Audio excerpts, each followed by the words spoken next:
Good evening, ladies, gentlemen, and all variations thereof, and welcome to the it's a Tuesday. There we go. I haven't done this for like an entire weekend, and I've been driven insane trying to assemble my new PC. So things are a little screwy in my brain at the moment. Oh god. Okay. Welcome everyone to the Tuesday stream. Tuesday? It's Wednesday. What do you mean it's What do you mean it's Wednesday? It's not Wednesday. Is it? No, it's Tuesday. It's still Tuesday. I was very confused for a moment. So, okay, it's Wednesday in Australia. Fine, it's Wednesday in Australia. Okay, fair enough.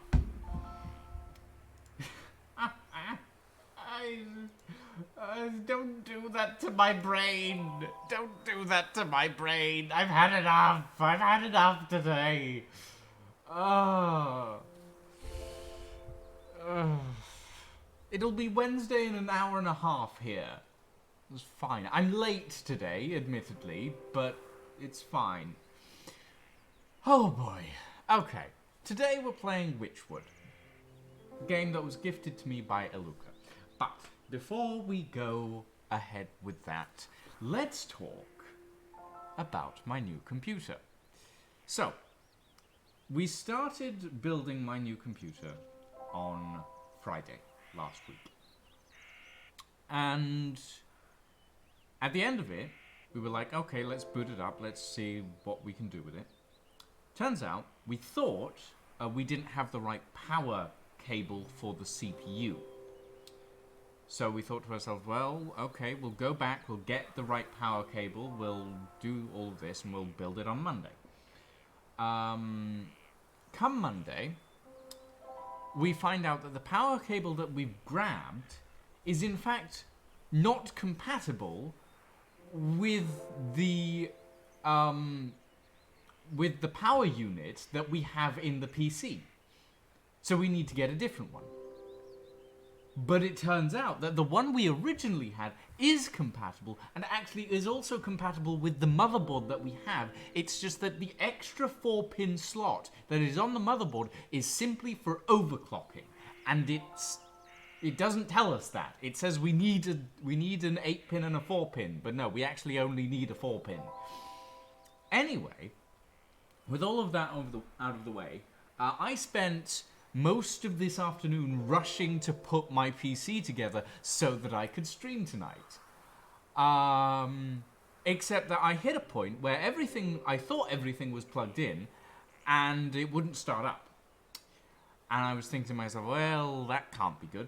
Turns out I'd simply forgotten to plug the connection cable to the on switch in.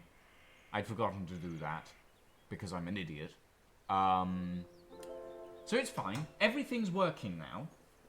So here are the specs. Specs for you, freaky, since you wanted the specs. So what we have today, we have a GX 850 Focus C-Sonic power supply, courtesy of Scarlett. We have a RTX 2080 Super graphics card, NVIDIA. We have a Ryzen 7 3700X CPU, which was purchased a few months ago. We have a B450, I think it's M motherboard, courtesy of MSI. We have currently not got the IQ 150 H150i RGB cooler installed, but that is because we haven't gotten around to installing it yet, and also we need an extra few things for that before we can install it. And I'm going to be installing that maybe at the end of the week. And last but not least, we have a MSI vampiric computer case to top it all off. It's quite nice, big ATX case with a tempered glass side panel. The whole thing is it cost, I'm gonna say, between £500 to upgrade it to the point where it is now. Not counting the amount that Scarlett spent on the graphics card and the power supply. Now, I haven't tested most of it yet. However, initial views of performance, my old CPU at idle would sit at around 40% CPU usage. My new CPU at idle sits at 7% CPU usage. So I think it's pretty good overall. I think it's good. I think we're good. Now, unfortunately, for some reason, my time is setting itself to 6 a.m. when it is in fact only like 11 p.m. almost. So that's been a bit skewy. I need to reinstall some, well, I need to make sure to uninstall some old drivers and make sure that all of the drivers are correct, etc., etc. I've been doing that for most of the before stream point in time, because like I need my computer to work properly for stream. But yeah, so yeah, that is what we have now. We have a new computer. I still need to do some work on it to finalize everything. We need to install the AI cooler, etc., etc. But for now we are done. It is complete. So yeah, today we are. Where's my? Okay, come on, give me, give.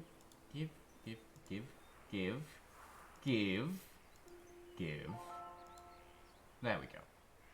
Today we are playing Wytchwood, which is a game that was gifted to me by Aluka, who is one of my lovely mods and a very good friend. And yeah, that is what we're going to be doing today. I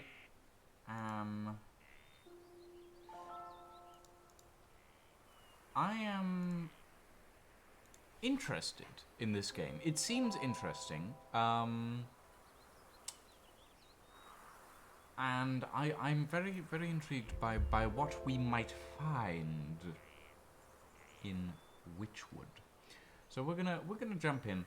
I'm not sure that we'll be going for the full 3 hours tonight, because everything's a little wild tonight, and I do need to do some more work on the computer before we really crank things, as it were, because we're missing case fans at the moment.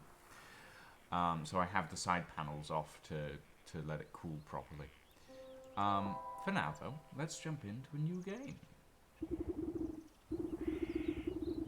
Swamp. Once upon a time, there lived an odd little witch in an odd little house. She spent most of her days tending to her odd little garden and resting in her odd little chair. On this day, however, her sleep is interrupted by an odd little noise. Bah! Who's there?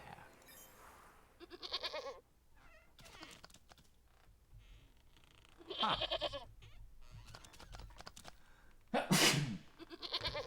There is a goat in my house.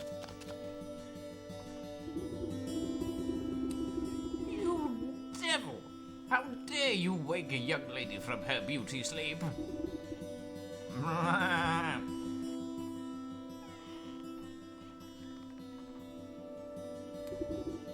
Shoo! Shoo! Get out of my house, you mindless beast! You're making a mess! With a swift kick in the rump, you boot the goat through the front door. When did this place get so cluttered? I could have sworn I swept the hearth just yesterday. First things first, my old grimoire must be around here somewhere. First things first, new chapter. I don't think Kieran's a goat, is he? He's like a... Well, he's a Kieran. Kieran's a Kieran. Well, they're a Kieran. Kieran is a Kieran. I don't know... I mean, a Kieran is like... It's like a... It's a type of... Is it a type of dragon? No, it's not a type of dragon. It's like a... It's like a... If you crossed a deer with a... Like a Highland ram. Sort of thing. Yeah. Right. I'm gonna turn the volume down a little because it is very, very loud for me. Audio.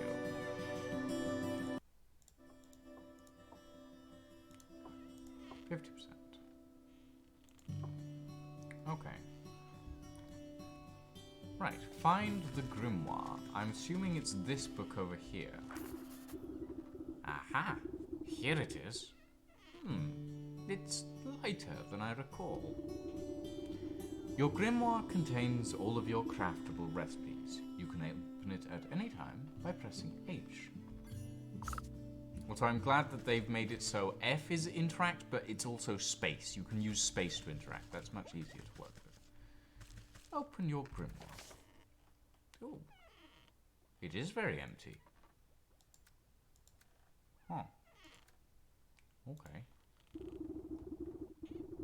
All my recipes are missing. That damnable creature has chewed up all the pages of my book.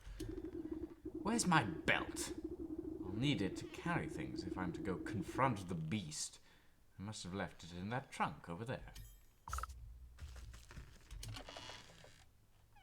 Braided belt. Select. Seeker vine, imp eye nut, and reedy twine. Interesting. Oof, my poor back. How long was I napping for? A good dose of medicine ought to soothe these aching bones before I head outside. At least I still have the recipe for my mending poultice. Spell. Mending poultice. Okay. Inventory. Wait.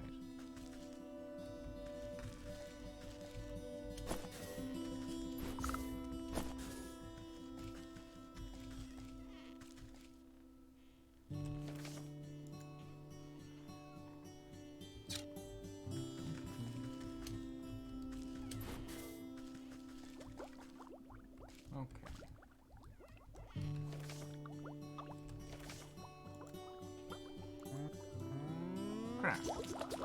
Mending poultice. Okay. Ooh, fancy. First things first, go outside.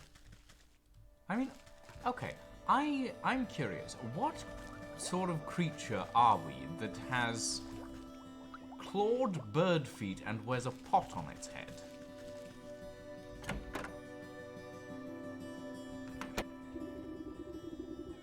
You step outside into a humid marsh and immediately stub your toe on a twisted root. Ouch! Close your eyes for a wink and the next thing you know, the whole yard's gone to the weeds.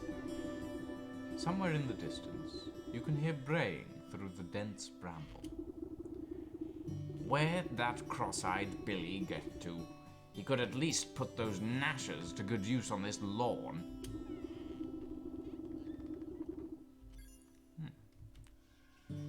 Tap, tap, tap. There we go. Oh, I see. That is a big scythe. Also, what's this? Seeker-by.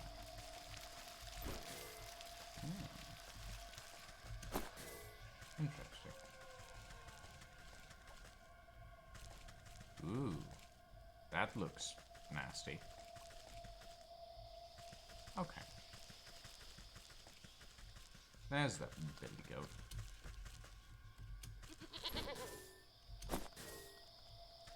Come here.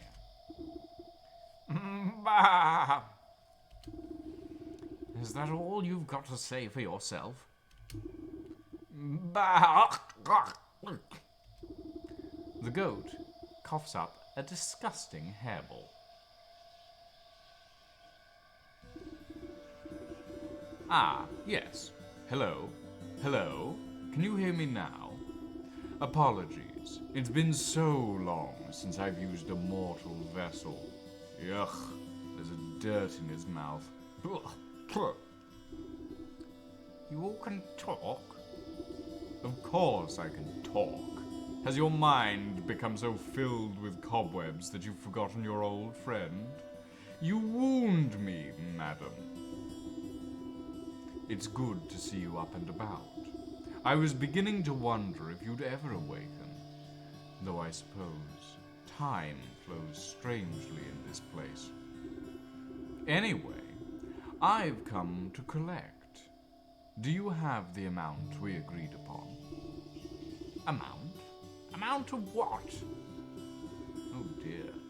If you really don't remember, we should go over the contract details again. Down there. The goat nods its head towards the ancient stone gateway looming nearby. And just how am I supposed to get through that solid rock? You're the one who sealed it last. Take a closer look, and I'm sure it will come back to you. Open your witch's eye with G to inspect objects and creatures and discover their weaknesses. G. The goat. I'll help you out. Trust me. Stone pillar.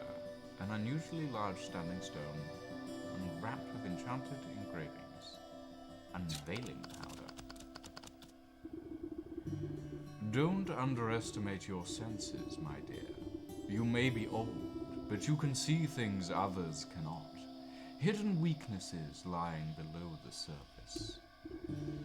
Ah, I can see it now. There are shallow runes etched onto the surface of the stone. They are too faint for me to read. The powder of unveiling ought to do the trick. If you hadn't made a snack of my book, I wouldn't have to retranscribe my recipes.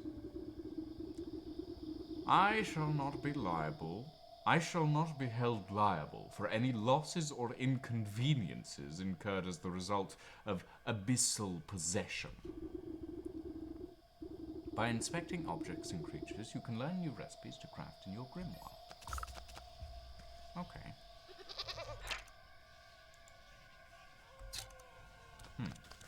Craft an unveiling powder. How do we craft an unveiling powder? Ah, there it is. Oh, I have everything I need to craft it.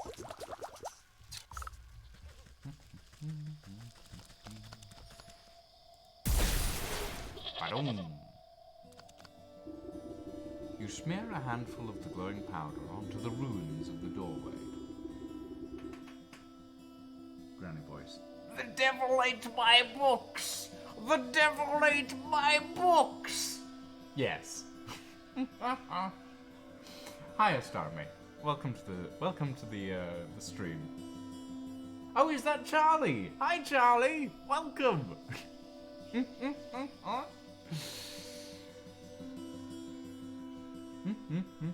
Hello.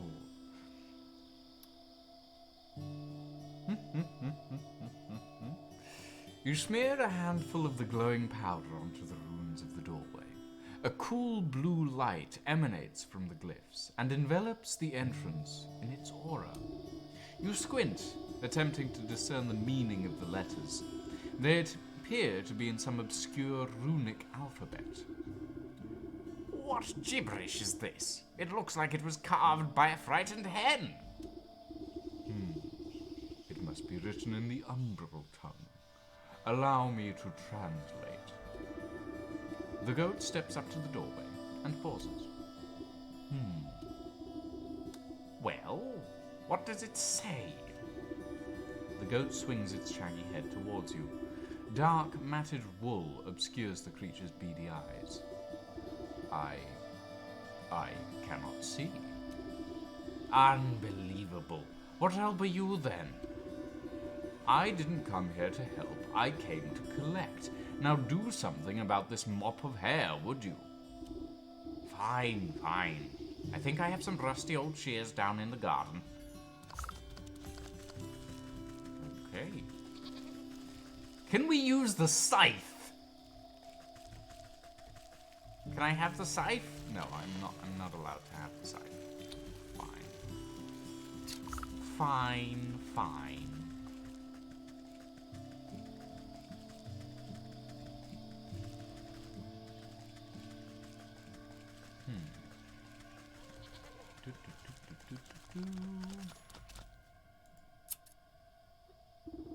With a quick snip, and much protesting and a nicked ear, you shear away clumps of dirty hair from the goat's eyes. Ah, much better. Oh my, were you always this grotesque, or is my memory failing me as well? Watch your tongue, or I'll give it a good snip too. Now, can you read the runes or not? Yes. A space beneath, she sleeps alone, tokens given up to the unknown. Fires of four shall unroot the stone, braziers burn and await the crone. Crone? Who's it calling a crone? And what are these tokens I'm to burn? Perhaps you ought to take a closer look at those braziers. Ash-caked brazier. The remnants of its last burn are barely discernible for the time since. A blue feather. Little remains in this brazier, but an undeniably acrid smell. Dog hair. Some past contents have left a hard residue within. Frog slime. The inside catches the light just enough to suggest some past iridescence. A shiny stone. Dog hair, bird feather, a frog slime, and a shiny stone. I don't suppose you swallowed up any of those things while I was asleep. I don't think so. But feel free to sift through this creature's leavings if you want to be completely sure. However, there's a whole world outside this little swamp, you know. See that gateway over there? The one with the lovely green flame? The goat motions to the far side of your yard. I guess a brisk walk in the woods would do these creaky joints some good. Too much time indoors is bad for the humors. I get the feeling that my accent keeps slipping. But it's difficult to keep the same accent the whole time. Tangled vines. Snipping and tearing, your shears make short work of the bramble. Into the darkness! Ooh. You cut your way through the remaining vines and suddenly step onto a cold stone dais. Time seems to flow backwards. Or maybe it speeds forwards? An oppressive, star-filled void stretches as far as you can see. There is no sound or wind in this void. A warm fall breeze and the chirping of birds seizes your attention. A doorway. Lucian Grim Reaper moments. Goat has become British. I mean, the goat was always British. It's the granny's accent that keeps slipping. Hearth seed. What's this?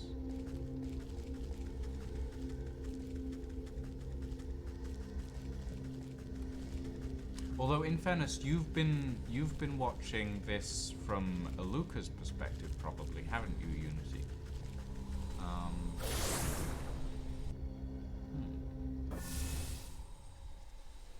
Into the decay.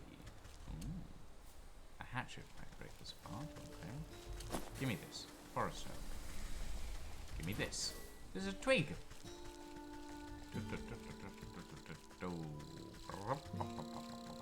I am a speedy granny. What is that? It's a squirrel. Oh. I think it's a squirrel. It looks like a squirrel. Maybe it's not a squirrel. I'm not sure. Pick up everything. Oh, this is brand new to you. I see. Madam. The woman spins round on her heels so quickly she nearly hits you with her spyglass. Ah! You startled me. Can't you see I'm busy with my scientific research? Research? What is it you're looking for with that contraption? Oh, aye, the famed indigo-tufted forest lark. They're said to be native to this forest, and this forest only. Have you seen one, perchance? You glance upwards at the small blue bird perched atop the oblivious woman's hat. I haven't. Sorry. A shame. Well, it's never too late to open one's eyes to the wonders of the natural world. You never know what you'll discover. She points at a nearby woodland critter, stuffing its cheeks with seeds. Take that squirrel, for example. Spend a few moments watching its behavior and you'll learn everything you need to know about it. Observation is key. Now, if you don't mind, I wouldn't want to miss making an exciting new discovery. The bluebird glances vacantly at you before pooping on the brim of the woman's hat. Strange lady. Weaknesses: snap trap. A wooden spring snare for catching the smaller denizens of the forest. Useful against birds, squirrels, and rats. Rats as well. Oh dear. We're going to have to go rat catching at some point. Okay. Oh, there's a bird. The skittish songbird enjoys eating seeds.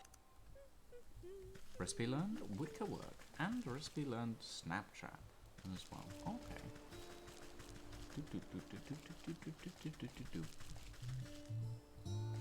Hi. Hello.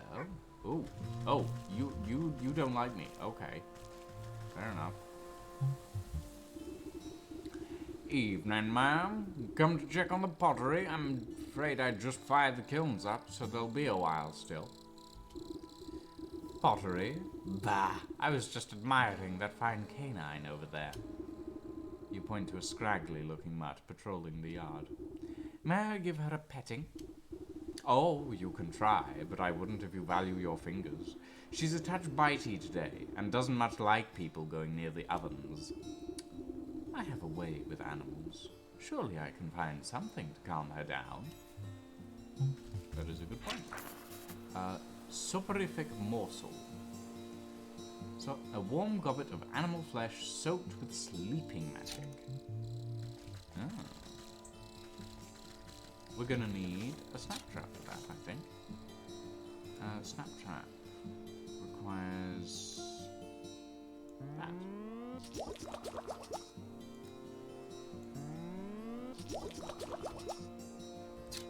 Okay. Now, where was that squirrel? There's that squirrel.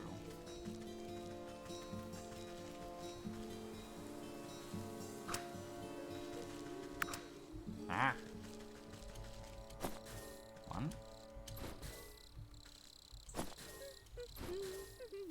Okay. And now we need a soporific potion, which requires a glass bottle, nut, and some mushrooms. Oh boy. Oh, twig.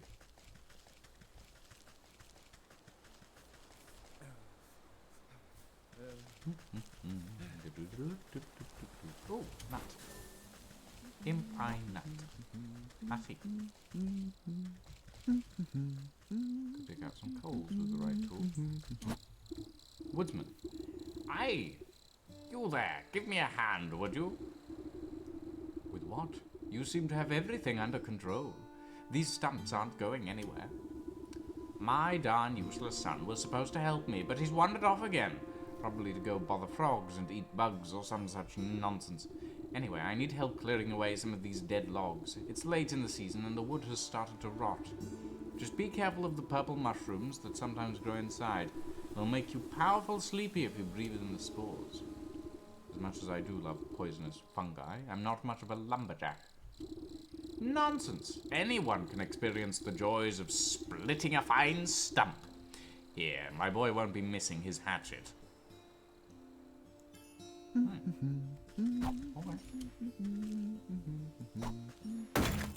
Bonk. Apparently this granny has gains! Holy shit! She splits a log with literally one swing. Good lord. Madam. Good lord.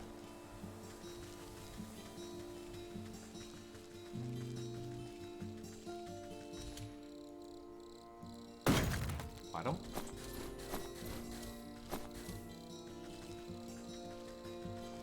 Grandma's got power in her little bones, the real kind of power.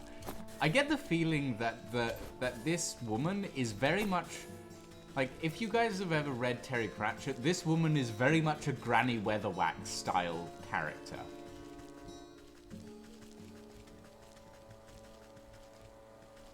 Oh yeah, no, I used to split logs when I was younger. So I used to use a massive like wood splitting axe, log splitting axe. Are you all right, dude? Are you okay? Oh man, oh jeez, I don't know about this. You tap the man's shoulder, and he nearly tumbles headfirst into the well. Ah! What's the matter with you? I could have fallen in. Then perhaps you shouldn't be leaning over the edge like some wobbly stalk. What's so interesting down this well, anyways? Well, my grandpappy used to tell me that the people drop all sorts of treasure down there, just waiting for someone to dig it up. Got myself a trowel, and I thought I'd give it a go. But the rope's out, and it looks awful dark and damp. I get goosebumps just thinking about all the ghoulies that might be lurking down in the shadows. Ever consider that those ghoulies might get goosebumps thinking about you lurking up here in the sunlight? No, not really. Not sure if that makes me feel any better about them, actually. Maybe the business of treasure hunting isn't for me after all. Here, why don't you take my trowel? I don't think I'll be needing it. You can go down into the well and see those ghoulies yourself. Okay. This old well is deep and dark. You might be able to climb into it, but the rope has long since rotted away. Reedy twine. You toss the length of a strong homemade rope down into the darkness. It seems like it should support you without much fuss.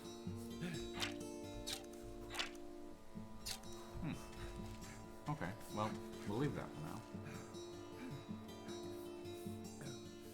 The jackhammer with an axe head. I mean, I'm gonna be honest, a jackhammer doesn't seem to be the best thing to actually,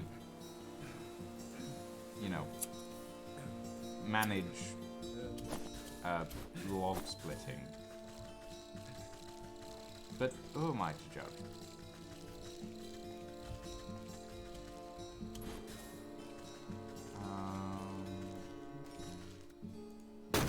Bonk. I have plenty of these mushrooms now. What else do I need? I need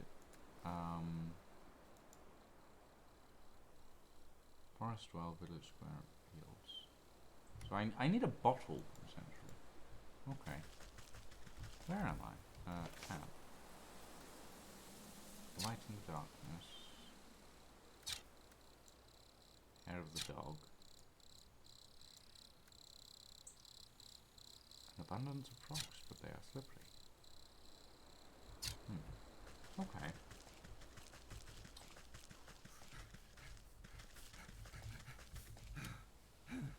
Right, down the well. Oh. There are coins down here. guy is packed. I'll need the trowel.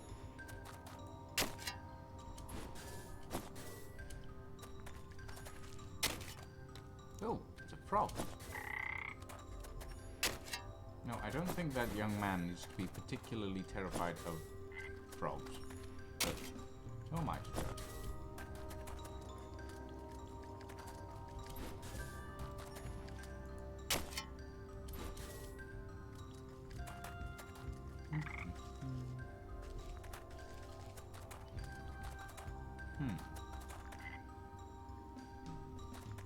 I don't think... Hold on.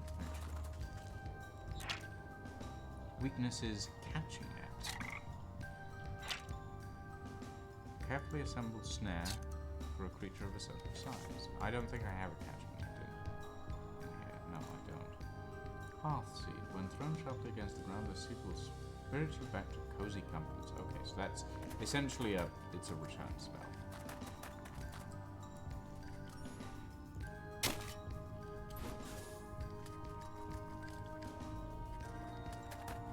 Box is locked. Oh. Shiny stone. What is this? Darkened nook. Cozy burrow for a creature who prefers to be left alone. Collect some water with a jar. I think I need a jar. Ah, okay. I'm understanding now. I'm fairly sure this is a jar of water, but we need a jar to actually fill from down here. Okay. Empty jar. Right, recipe learned, empty jar. How do we make an empty jar? We need campfire ember. Ah, okay. I think I know how to get that. That's fine. Pop, pop, pop, pop, pop, pop, pop, pop, pop. No shrimping. Unshrink yourself, Grandma. Wow!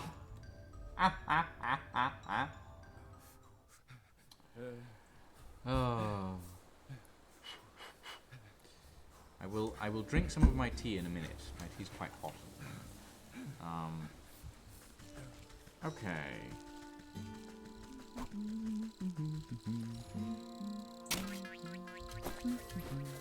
What the? What is that? What the? Stop! I can't identify it. Oh, no, I can. Soot Sprite. A tiny dancer born of what once was. Oh. Interesting. I mean, I don't need it right now, but that's interesting. Okay, let's craft a pair of empty jars. And then head back down the well.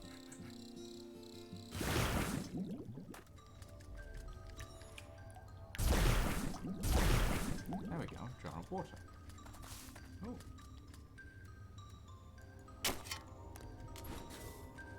More frogs.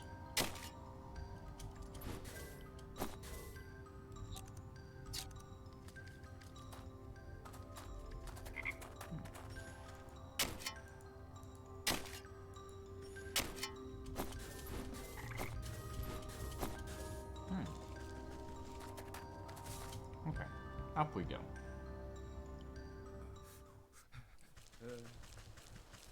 Right, now we should be able to craft the soporific potion, yes, which will allow us to craft the soporific morsel, which we should now be able to feed to a dog and make it fall asleep. Oh, no.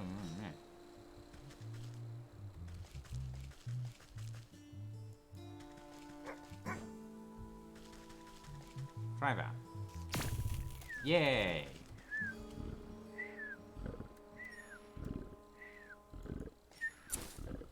Okay. That's all I'll get for now. Okay. Ah, more empty jars. Ah. Good.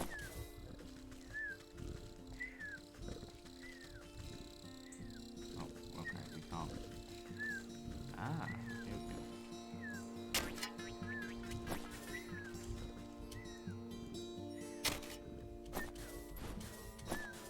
go. Okay. Aluka has advised me to grab everything that I can get my grubby little mitts on, so that's pretty much what I'm doing. Ooh, stick.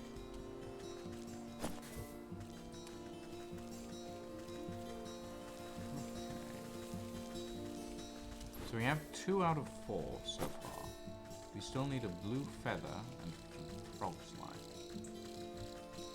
Ah. Hold on. Grimoire.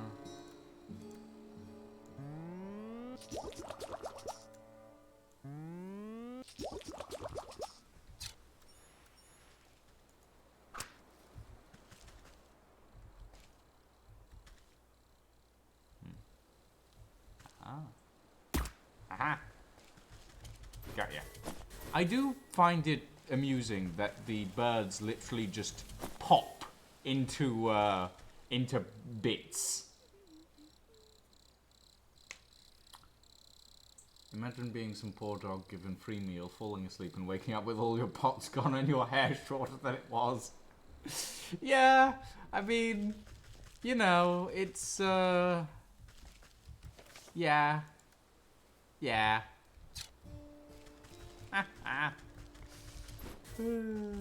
So an old lady just walks up to you, gives you some food, and then you fall asleep and you wake up later on and the old lady's just scarpered with all your pots. Oh, that's funny. Ah. Hello, weird child. Are you a child? Oi, lady! What's with that great stinking pot on your head? I would ask us the same about all those stinking frogs in your trousers. Ah, you're just jealous. The boy fumbles between trying to wrangle all his frogs and swiping ineffectually at wayward fireflies with a shoddy-looking bug netter. Jungling a little more than you can handle, eh? What exactly are you hoping to accomplish, flailing about like that? Are you daft? My frogs are hungry, so I gotta catch some of these fireflies to feed them. He takes another wild swing, missing his target entirely. Why don't you let me take a few of those frogs off your hands for a moment? That would let you swing that net properly. Oh, I see how it is. You're after me precious prizes. Well, how about I give you the net and you catch me some fireflies? I don't know where this accent is going. I do not know. Then maybe I'll think about trading you one of my froggies. Sure.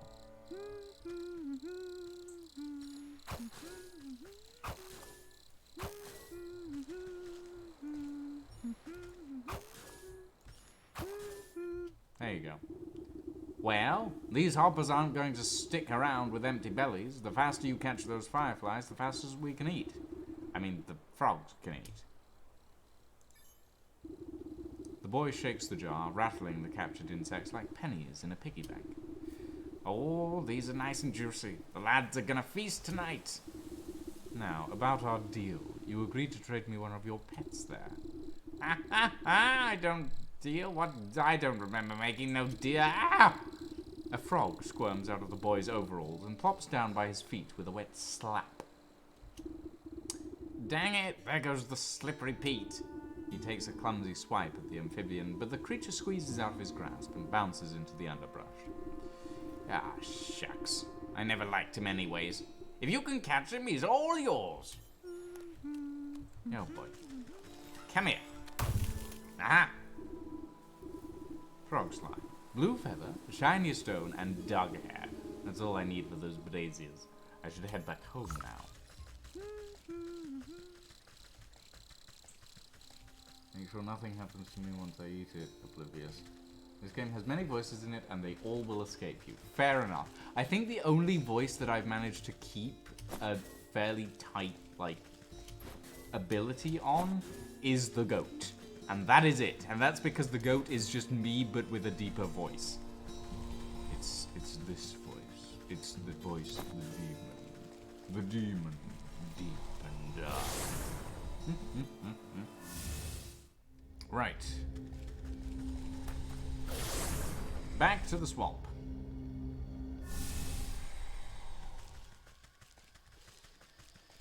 Righto. Goat, where are you? The brazier awaits an offering. God has taken a moment to fall from your fingers, fluttering down into the basin one by one. The fur bristles into a foul-smelling coils before erupting into a cold green flame. A strong force pulls the feather down into the large basin like a magnet. It bursts into a bright flash of light as cold flames engulf its essence. You gently squeeze the globs of wet slime from your satchel into the basin. The mucus bubbles and pops before cold flames reduce it to a fine, odorless ash.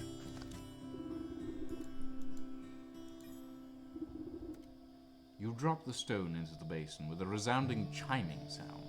Fractures trace across the pebble before it cracks open and a cold green light swallows it within its flames. The emerald flames of the braziers play strange shadows across the stone doorway. You watch as fingers of shadow crawl up the rock face and crack open the solid granite like stale bread. The stone crumbles away into darkness, revealing a yawning stairway descending down into the cold earth. After you, madam. Well, here goes nothing.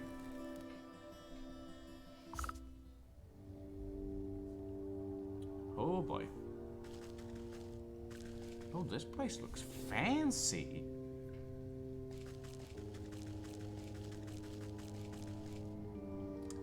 There is a...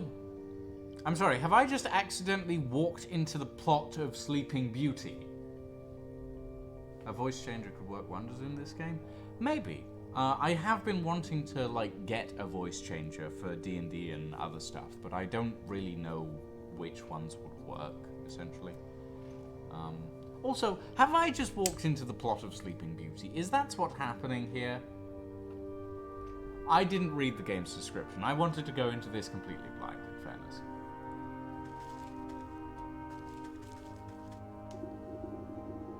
Sleeping Maid. Encased inside a gilded crystal coffin. Okay, yes, so this is Sleeping Beauty.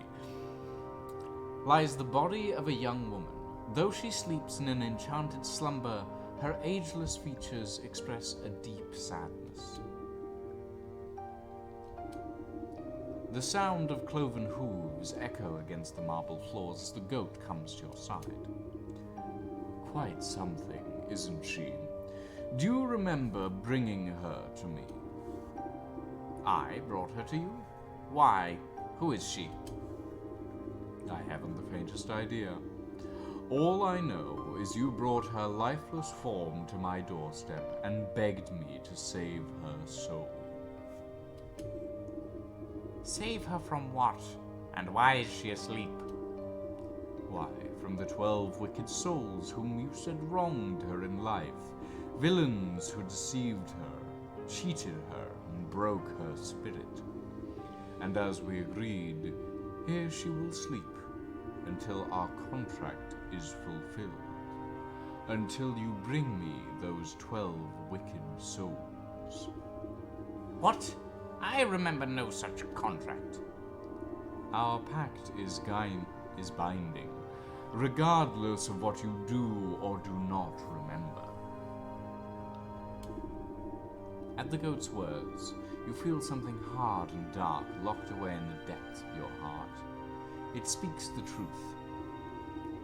And just why should I do your bidding? Seems like a lot of bothersome trouble to me.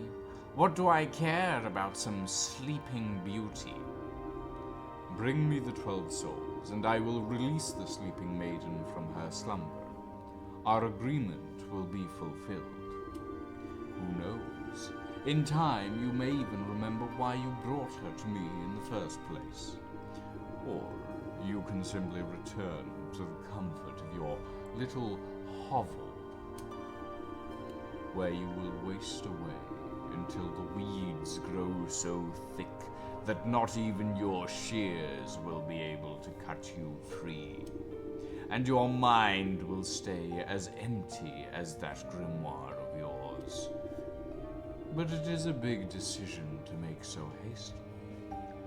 Why don't you sleep on it? A heavy weight fills your marrow, your eyelids flutter, barely able to stay open. What have you done to me? I can't stay awake.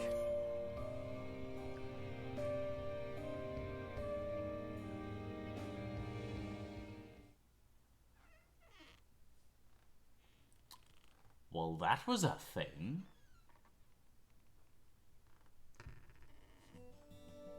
Voice mod is pretty good. I'll bear that in mind. This little witch beast is so cute. Absolutely shaped. I'm very tempted to draw them, but me. I see. I mean, the pot sort of obscures a lot of features. Like, you could draw me in, like, the witch's clothes, which, yeah, I know. Yeah, they're pretty neat. They're pretty neat clothing. I like it. Currently drawing both. Oh god. Okay, I see. Oh, the dwarves are the bad guys this time? Yeah, okay. Yeah, okay. I can get behind that. I never liked the dwarves anyway. I mean, like, 7 men in a hut who are, like, taking advantage of a woman who's just randomly wandered into their cabin. I mean, yeah, never really liked the dwarves.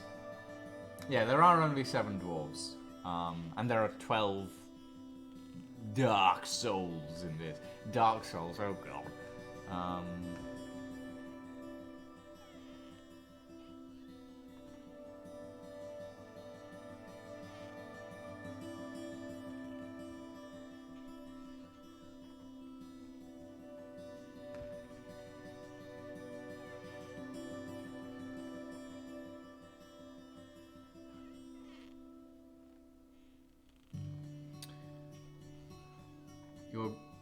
You're going to just watch me realize. I see. How dare you? My grandfather is a dwarf.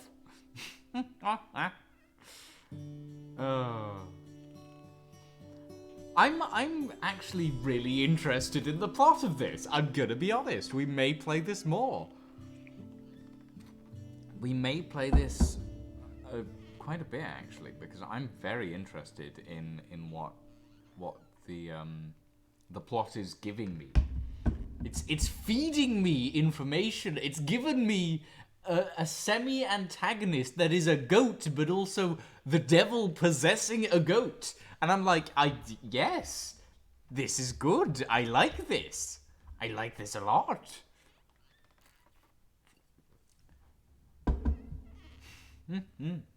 A lot, I like this.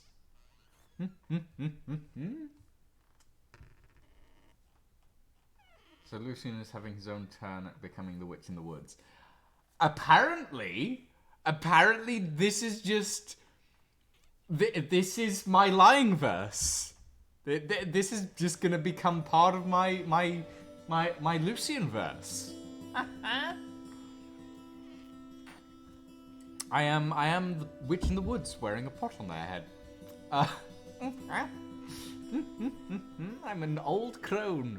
Mark this down. This is the second known female version of the Lucians. You both bought and finished the game. Fair enough. I mean, it does seem very fun. Okay. Let's get going.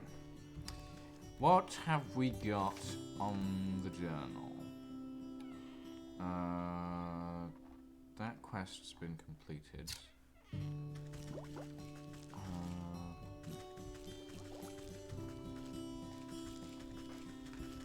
To the outside.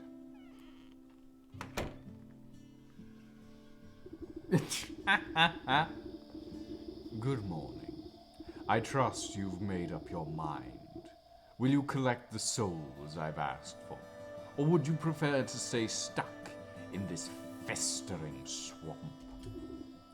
All right. No need to get your horns in a twist. I'll do as you ask. You haven't given me much choice. Splendid. As it happens, I can already sense the first 4 souls we seek. 2 are in the forest, another in the swamp to the north, and the last in the fields to the south. Could you be more specific? Near a shapely stump? Perhaps inside a tree with a face? By an overgrown mushroom grove? What do I look like? A compass? Go out there and look for yourself. I like the goat. Fine. Okay.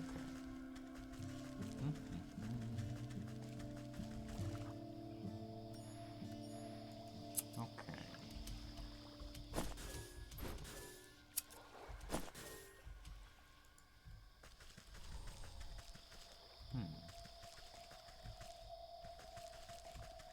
The leech in the swamp. So the leech is in this area, I would guess.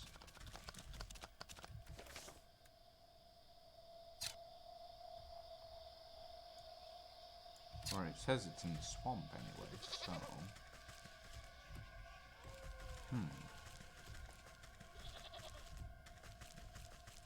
You love the leech. I see. Okay, I'm not going to ask for spoilers, but I am going to ask, is the leech in this area of the swamp, Luca?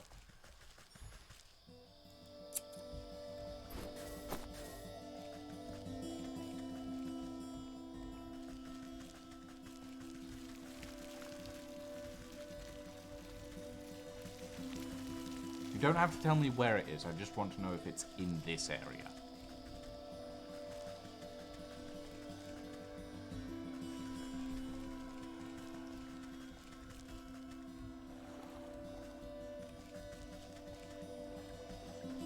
No, this is the Hag's Grotto. You are in the swamp because it's part of the swamp, but there are areas named. Okay, fair enough. Thank you for the information. That is helpful. So I'm guessing this is the portal to the swamp, or something like that. Okay. So, to the forest. The bear in the forest, and the snake in the forest. Okay. Let's see. So we have Lakeshore Path. Be at the lake right now, just a little bit further. In the care of the leech, into the swamp. Song of the snake. Oh, I think I saw a little bit of the snake story, Aluka. It's the one with the lake, the circus in the middle of the lake or something.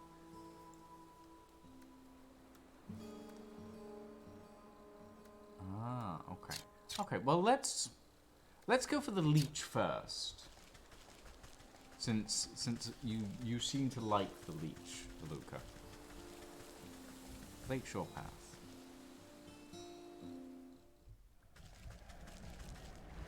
Hi. Oi! Stop it right where you are! I'm sorry, these guys are called Dingus and Dongus? Yeah, no one but soldiers are allowed into the Lakeshore camp, and you don't look like no soldier. Yeah, that's not a standard issue helmet. I just came to visit my son. I don't think so. The captain said no visitors, so buzz off! Yeah, unless you're the quartermaster, you ain't getting in. Buzz off! Hey, where is that nervous wreck anyway? He ought to be back with that shipment of honey by now.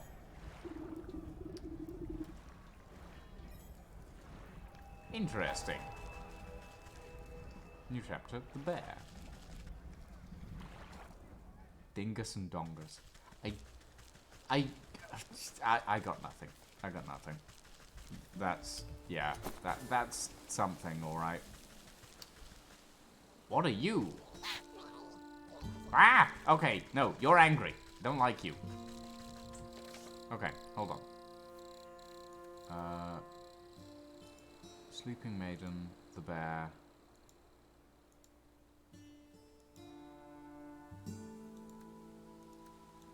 And, okay, so, into the swamp is this way. We'll just go round you. Swamp.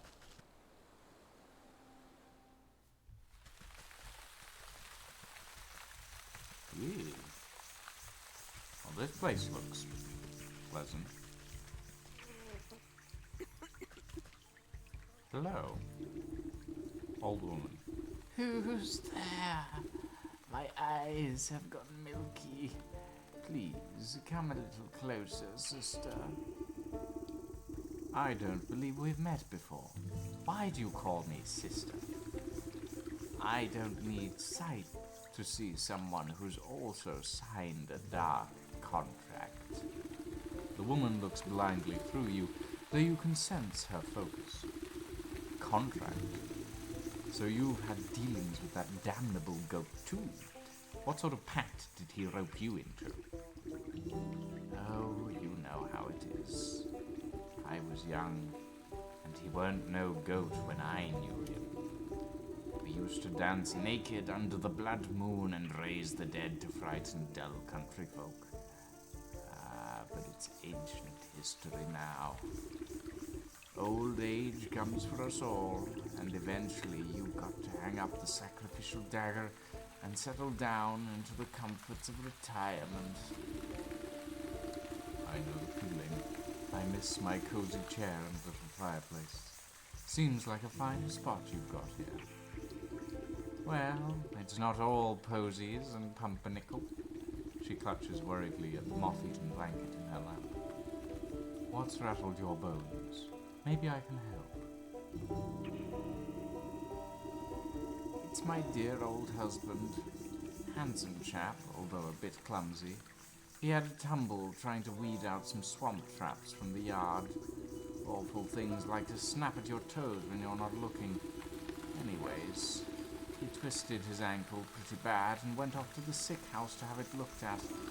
But that was a few days ago. He should have been back by now. And these legs haven't worked right in decades, so I can't even go to check up on him. I've been so worried. I even thought about making another contract. Don't you dare. You just wait here. I'll go find him and see what the bother is. Thank you, sister. The sick house is down the road to the west. Be careful of the critters along the way. They've got a taste for blood. New chapter. The Leech. Is this lady the Leech? Or is there something else? I don't know.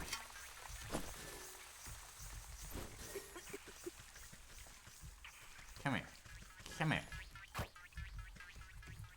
No. Aha! Soot sprite. Nice.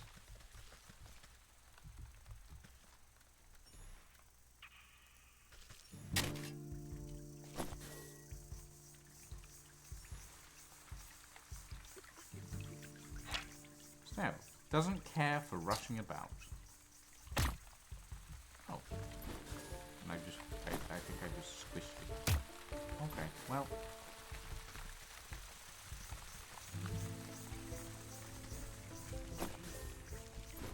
Mushrooms.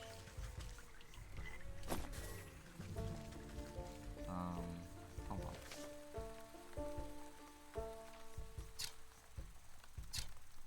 Into the dark woods to the sick house. Okay.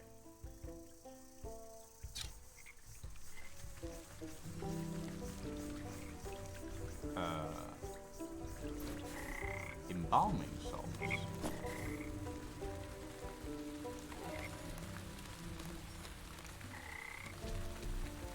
Oh boy.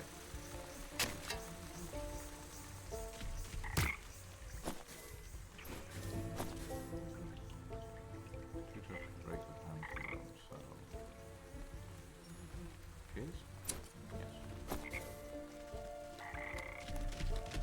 Oh, oh, that's a big boy. That's a big boy. Okay. I guess not a good idea to go over that.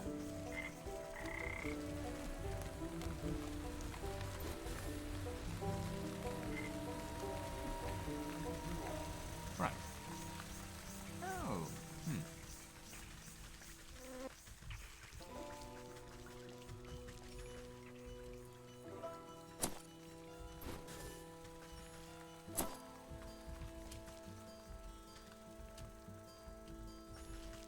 Ah, I see. So that's a leech, and we cannot pick it up.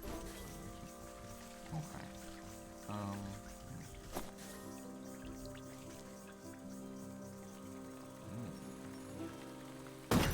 Bonk.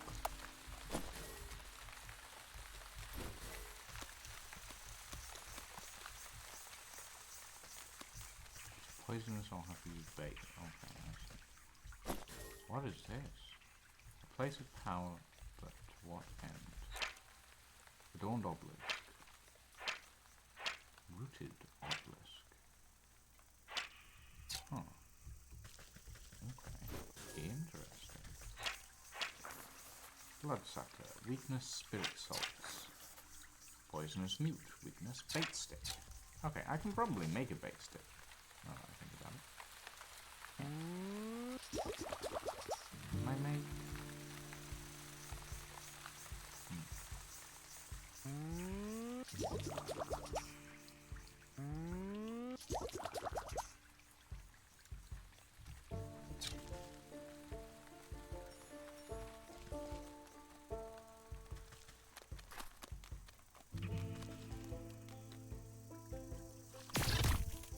Lol.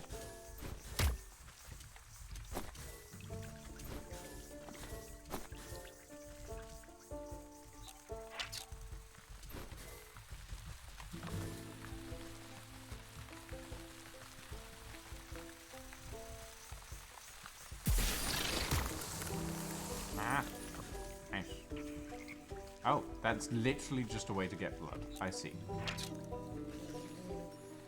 Ah!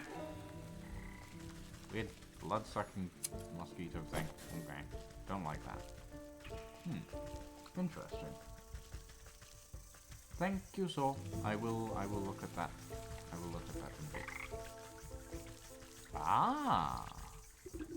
Suspicious stump. The thick moss growing on this massive fallen tree trunk seems to recoil at touch, revealing strange etchings in the bark below. Slowly, a spark of swirling energy seeps forth from the waterlogged wood until an ethereal doorway appears before you. Okay, so that's our route back, essentially, I think. Yes. Okay, nice. To the swamp.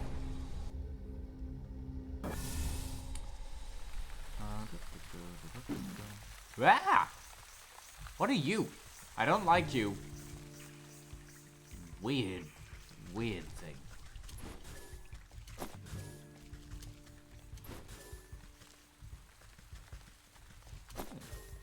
Blue feather.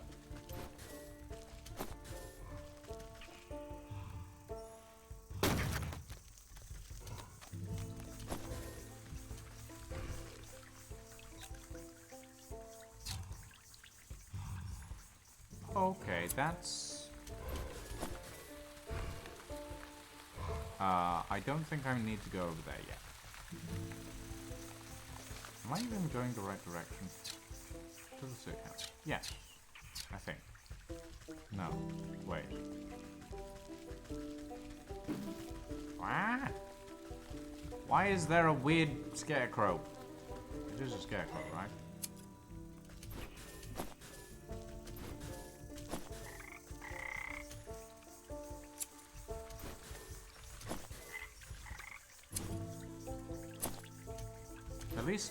At least the tools don't seem to have any durability or anything.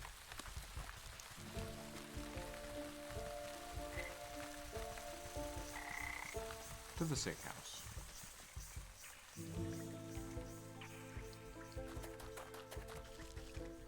Hello, madam. Hold on now. This sick house is full to the brim and festering with disease. Don't you know there's a deadly plague going around? A plague, you say? This is the first I've heard of it. Oh, it's terrible. It affects the young and old, the healthy and infirm alike. We're so swamped with patients, I can barely catch my breath. So what are you doing out here? Shouldn't you be inside, tending to the oak? You've just got so many bodies piling up. Someone has to bury them before they spread the sickness further. She drops her voice to a whisper, looking ashamed. It's gotten so crowded, I've even had to dump some in the swamp. That seems unethical. But don't worry, the leech is inside, working her miracles on the other patients. They couldn't be in better hands. The leech? That's the doctor of this place? The best in the land. I don't dare think about how much worse it would be without her skills. I need to speak to her. I'm checking up on someone who came through here. Sorry, I cannot in good conscience allow a person of your, years to enter such an infectious space without a proper inoculation. But with all the patients below on medicine, and I'm afraid I don't have any to spare. Bah, what's a simple booster shot made from anyway? There's plenty of medicinal ingredients right here in the swamp. I'll go get them myself. Well, it's a pretty basic prescription. If you bring me the components, I'll be able to mix and administer it. Then you can go inside. I'll need 3 milligrams of bug ichor extract, 5 grams of toxic thistle powder, and some lazy grass to numb the pain. Oh, well, we almost have all of that stuff.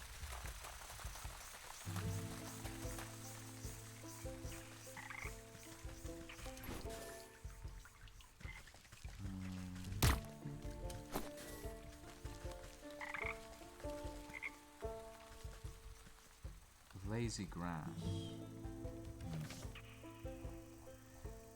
Okay.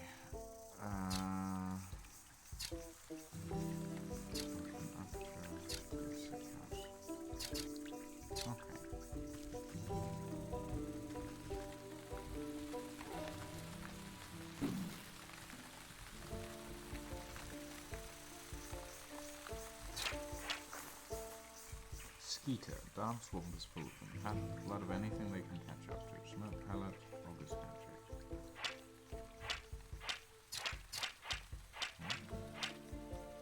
Dragonfly. Ah, perfect. Grimoire.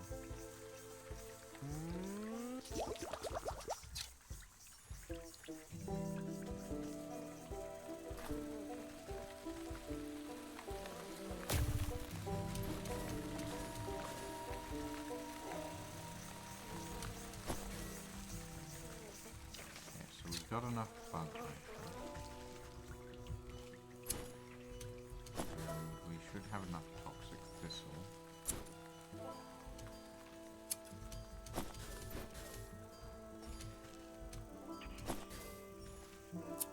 Uh-huh.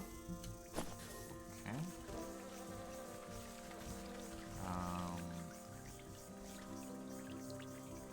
We need lazy grass.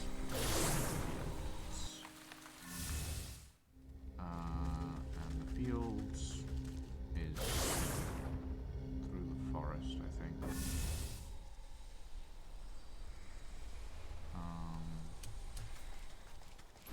Hold on. So, where are we? Into the well. Field Ward Path. Slower moving farm folk lower the path. It's all the same. Okay.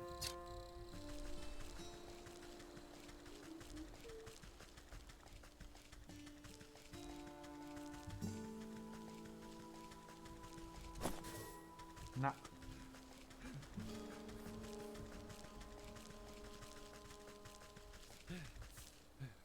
Oh. Oh, hello there. Sorry, I think I managed to get most of this debris off the road. Looks like you've made a fine wreck. What on earth happened to your cart? Yes, well, you see, I was sent on a very important mission by the order of my captain, the bear.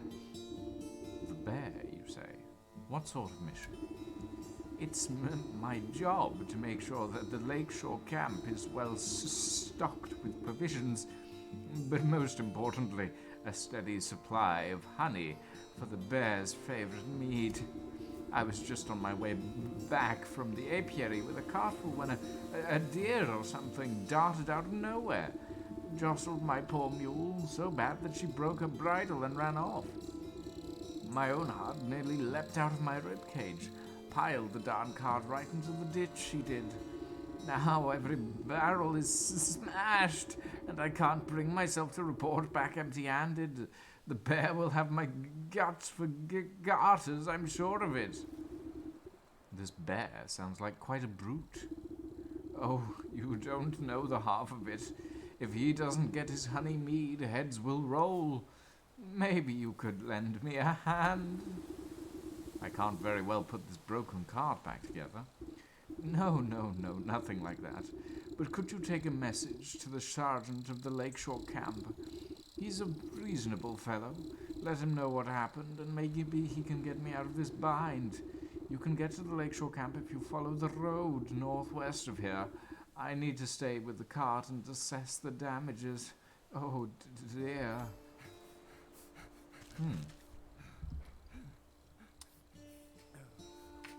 Oh yeah, no, she totally could. Like, I 100% believe that this woman with gains of iron could put this cart back together.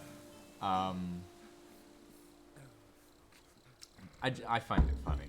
It's quite cool. Okay, to the fields.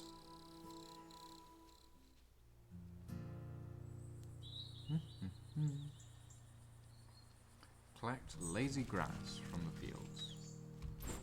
Lazy grass. Okay.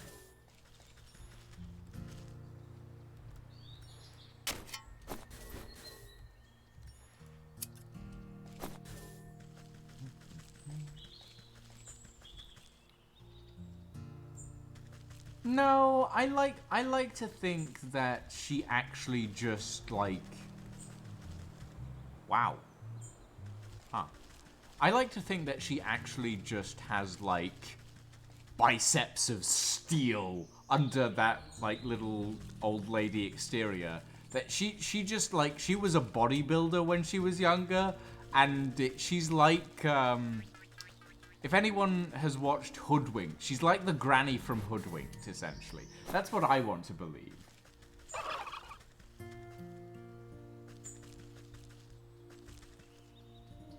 Apiary.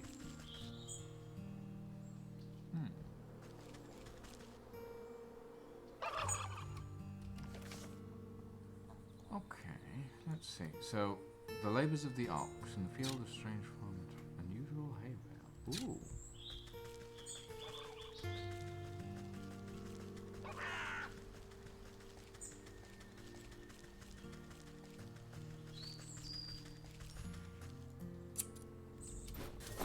Grain.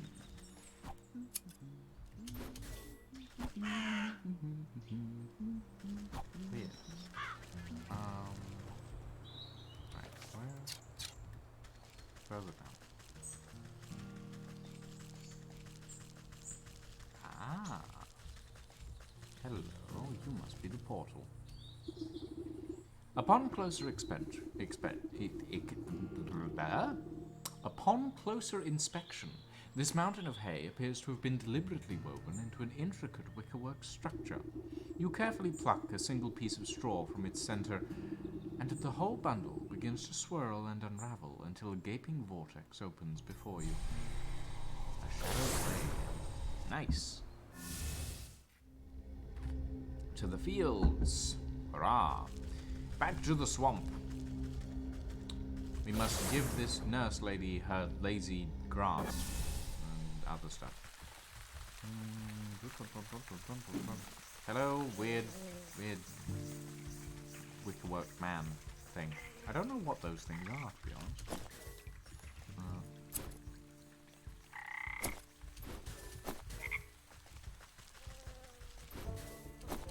Might as well grab some extra, you know. Give me the shell.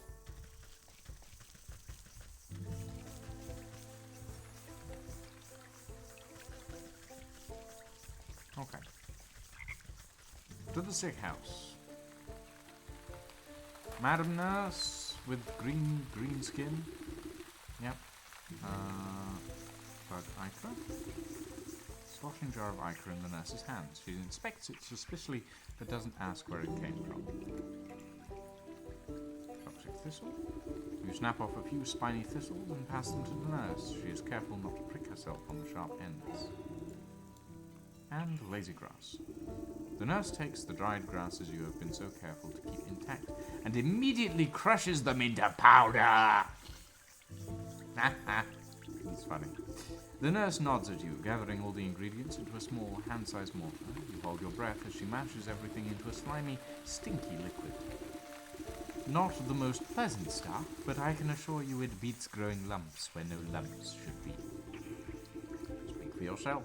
One can never have too many lumps. The nurse shrugs at you, sucking up the bubbling mixture into an oversized syringe. She gestures for you to hold out your arm. After stabbing it into your flesh several times, she fails to find any veins with the point of the needle. Sorry, you seem to have some strange physiology. Bah, give it here. I'll do it. You seize the injector and jab it into your arm without further fuss. A cool sensation climbs into your fingertips. You doubt the medicine will have any effect, but at least it should make the nurse happy. There. I feel much better. Can I go inside now? Oh, yes. Yes, of course. You should be immune to the plague for the time being. Just be quick. The leech is very busy.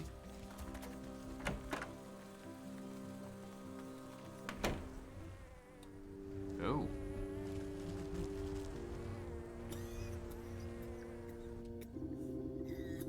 The doctor slithers from one patient to another, checking off little boxes on a clipboard. From under her wide-brimmed hat, she appears to notice you enter, but pays you no mind. You must be the leech. I was hoping you could help me find one of your patients. You have the symptoms. Crackling of the bones, oozing eyes, skin rot, perhaps a yellow liver. Let's get you examined. The leech extends her toothy snout, prodding your body and searching for some hidden malignancy.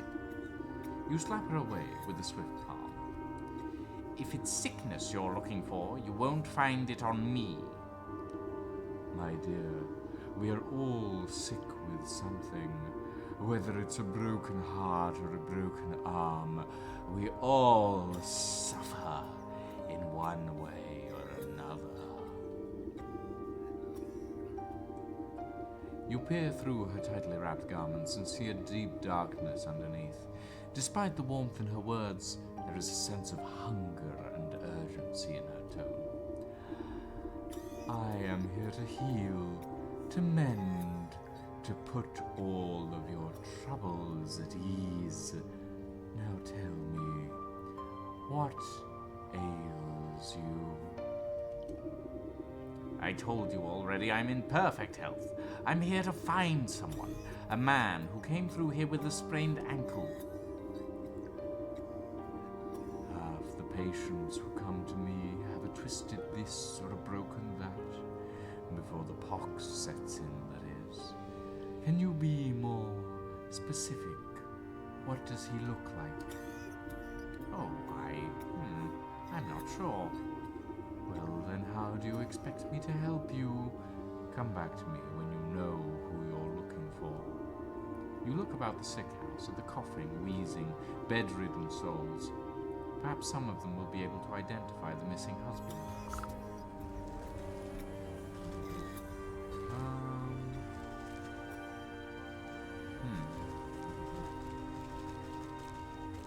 Ooh, there's a shiny bottle here, but it won't let me pick it up.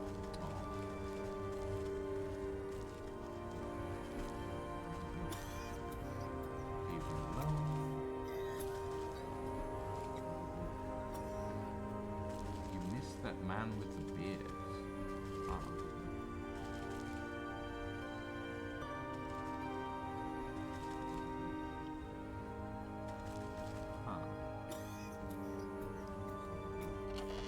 Ooh. I will take these ingredients. I will steal from the doctors.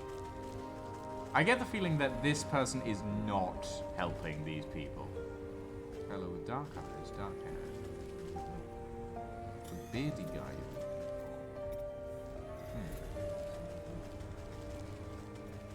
for. Husband, yeah, he had a darker complexion than me. Darker complexion.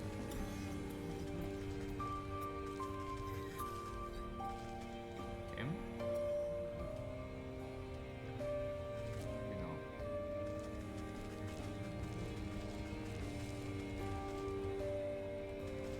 Huh.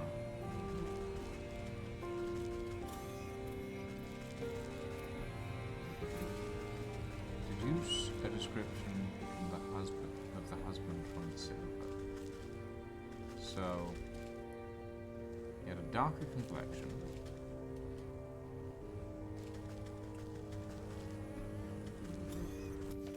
Huh. Husband spent time with patients. They must know what he looks like. It's that man with the beard. Short, bearded.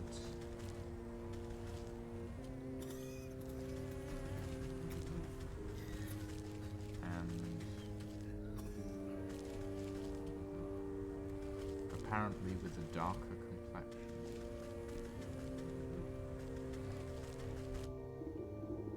Well, do you have any better idea who exactly you're looking for? I'm going to need a bit more than that. Darken features. Narrowing it down. Give me something else. What a full beard. Ah, yes. I remember that poor man now. He came in with a swollen ankle, but on his journey through the swamp, he must have contracted the plague. His condition declined rapidly, I'm sorry to say. In the end, there wasn't much I could do for him except make him comfortable. He's dead? What sort of sick house is this anyway? My condolences, really. Now, if you'll excuse me, I have to get back to doing what I can for the living. At least tell me where the wife might collect his body. The nurse outside seemed to be having trouble keeping track of them all. I'm sorry. That information is reserved for next of kin. Judging by your physique, I wouldn't say you were related to the deceased in the slightest. The doctor turns away from you to prepare vials of medicine. Better return to the old woman in the swamp with the bad news. I do not trust this doctor. And it's not because they look like a leech.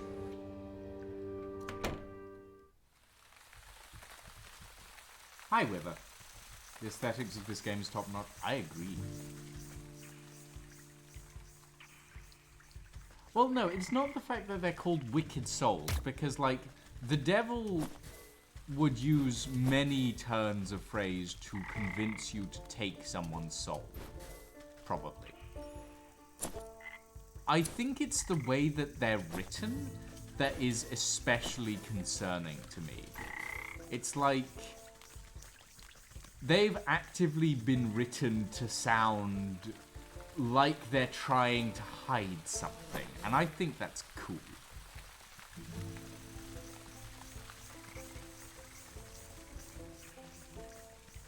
Okay. Old lady, I'm sorry to say your husband is dead, and I think he might have been murdered by plague. Do you have news of my husband? You should have been back from the sick house by now. You bow your head in condolence. I'm sorry to say that your husband has passed away. The leech said he fell ill with the plague. Rather than grief, an expression of mild annoyance crosses the woman's face. Oh, what a nuisance. You don't seem that upset by the news.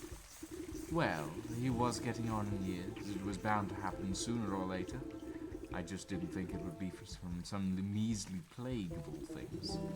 So, where is the fool now? I'm not sure. The leech wouldn't tell me. But her assistant mentioned having to dispose of the dead out in the swamp. Ah, brimstone and bandersnatch. I know I'm already in your debt, sister, but can I ask you for another favor?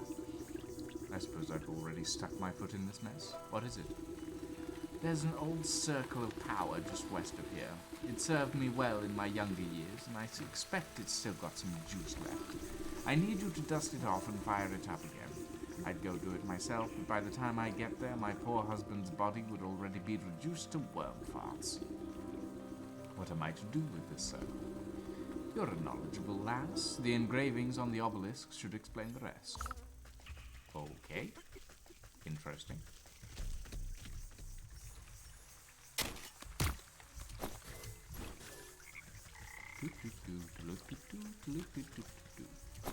Mushroom. Mushroom. Mushroom. Mushroom. I think it's down. Yeah, yes it is.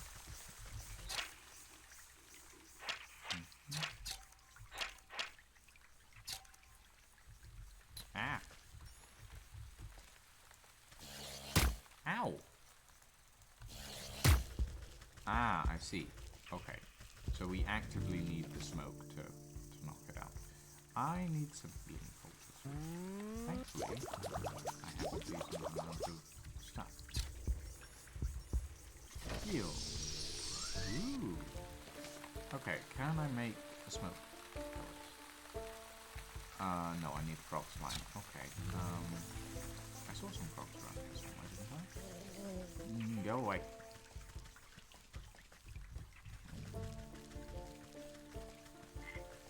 Ah. One. Two.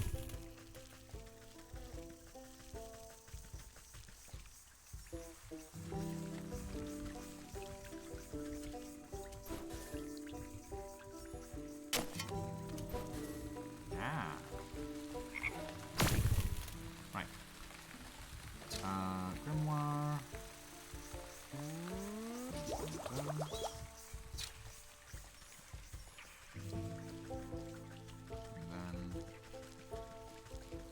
Oh, it's not. Oh, well, I think it's this one.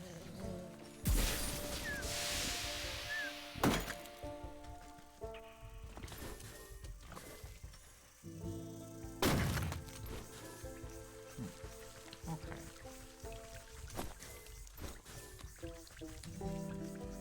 Right, Circle of Power.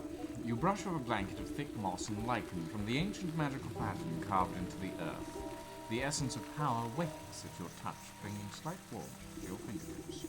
4 black stone obelisks surround the ritual spot. You'll need to scrape off more overgrown decay to read the runic lettering engraved on their surface. Collect a drake fang, craft an apothecary humors, a necromantic charm, and a death certificate from a leech. Okay. Well, that shouldn't be too hard. We'll need one of these.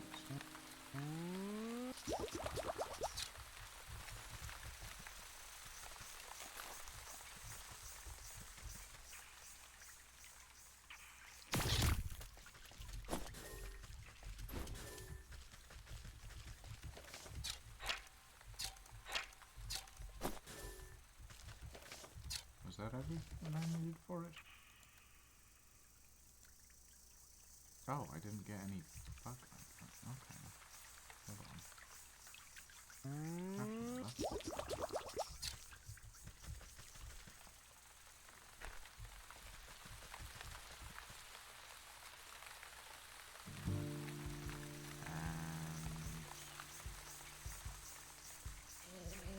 Oh, nice.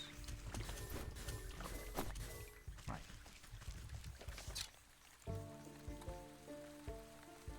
Craft an apothecary. Oh, I need frog slime. Okay. I also need. What was it? Wait, no. I need a drake fang. I'm gonna take a wild guess and say that a drake fang comes. Oh, frogs. Oh, frogs. Many frogs. Come here.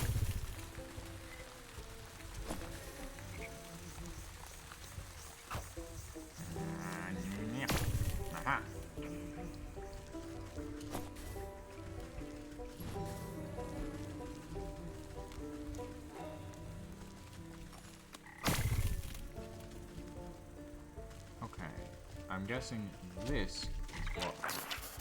Drake. A sacrifice and some shears. Not a full-grown dragon, but just as mean. Violence upon frog kind. Yes. A juicy offering to powers greater. Powers with many gnashing teeth. Useful against drakes. Okay. Ooh. No, don't go towards that. Right. Sacrifice. Okay, so we need one. What do we need for this? We need cow's milk, something else, and something else. For this we need... And for that we need... Okay, so we can craft one of those. And we can now craft... Oh, we need meat. Okay. Violence!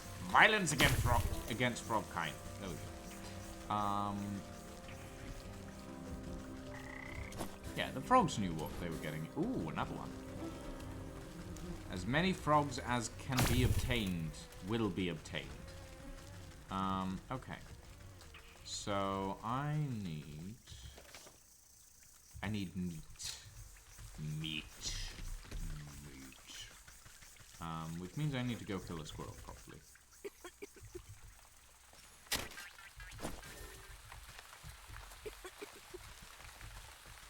Ooh, what's in this chest? Oh, some meat. Never mind. I don't need to go kill a squirrel. Right. Roast beast. Craft. Then we need magic paste, which we can get by fairy dust, and jar of milk from the fields. Okay.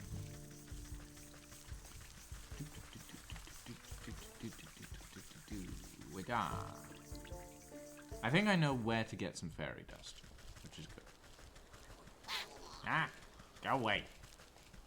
Weird creature. Ah! Ent.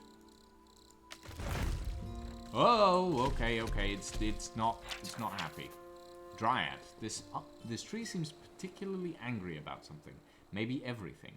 A cinderbox, specially packed for maximum combustibility, burns longer than one would expect. Useful against dryads. Interesting. How do I make a cinderbox?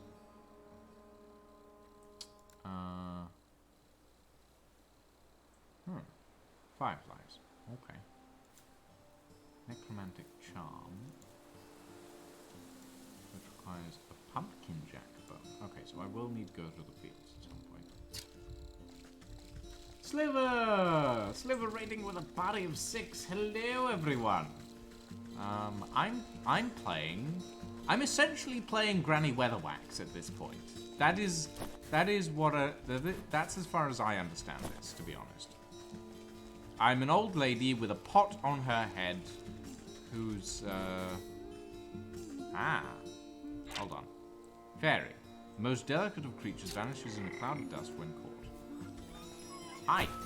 Poof. Poof you. And poof you. And come back here. Come. Fireflies. Fireflies. Give me fireflies. Frog. You will go splat. Come here. Yep. There we go. Okay. Fairy circle. Okay. Right. Have that. Ugh! What the fuck is that? Changeling! Most mushrooms don't do this much wriggling. Interact. Gribbly grabbers will suffice. Logger's hatchet. Okay.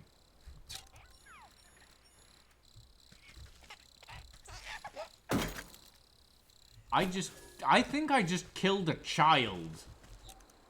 Oh well.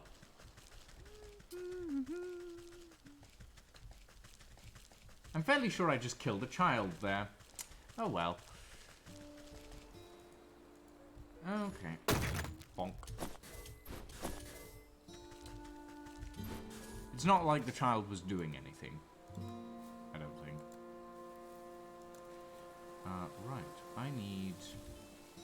Milk. I need milk. Which means I need to go to the fields and milk a cow. How the fuck do I milk a cow? Like, I know how you milk a cow in real life. I'm not sure how you milk a cow in this. Oh, frog. Are you a frog? I'm not actually sure. Hopper leg. Oh, it was a grasshopper. Oh. Well. Crow.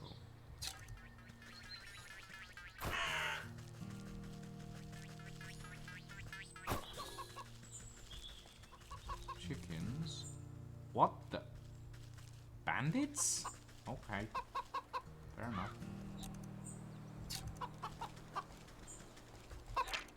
Pheasant. Not entirely unlike a chicken, though to the aesthetic preference of some.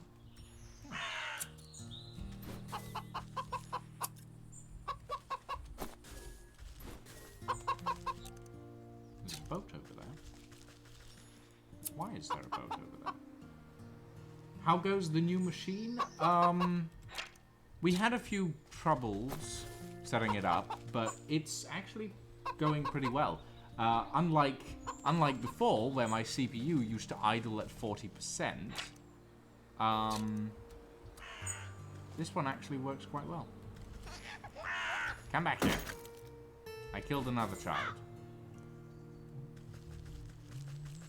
I don't want to talk to you yet. I need a cow. Is there a cow anywhere around here? Let's see. Probably over here, now that I think about it. Cow, cow, cow. Ah, cow.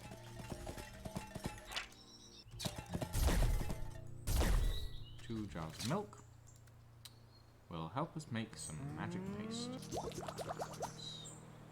And then we need a soporific potion, which requires everything that I already have. And then we can craft a sacrifice. Okay. Right. I'm endorsing the child murder, actually. Wow.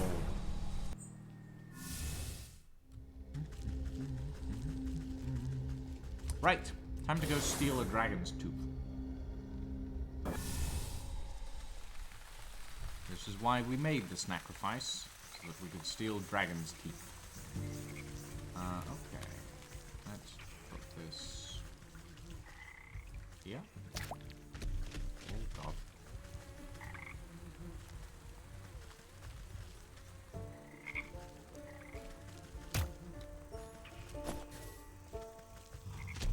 Yeah. Okay, there we go. Can I get more than one? Okay. That's fine. We can only get one at a time, apparently. I also need to craft an apothecary's humor, which I should definitely have an answer for now.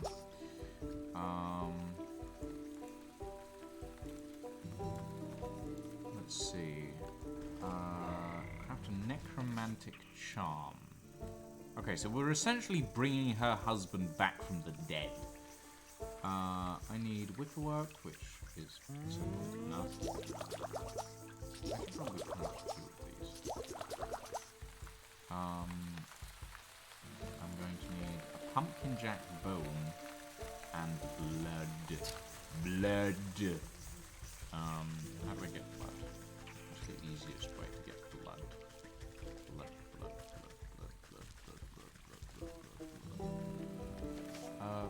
The easiest way is probably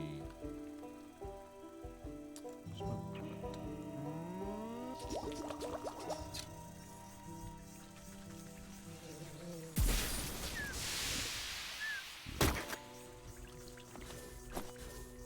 Oh, that was one bit of blood. I need more. I need more blood. Spirit salts. Yes.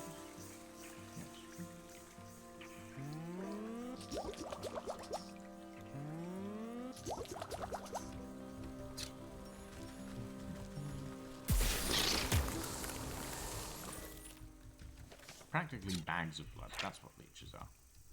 Swamp mud. Swamp mud.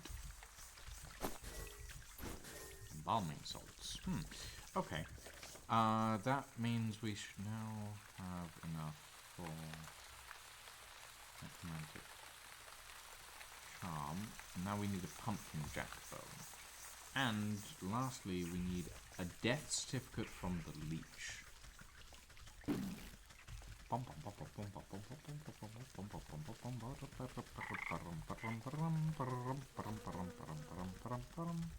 To the sick house.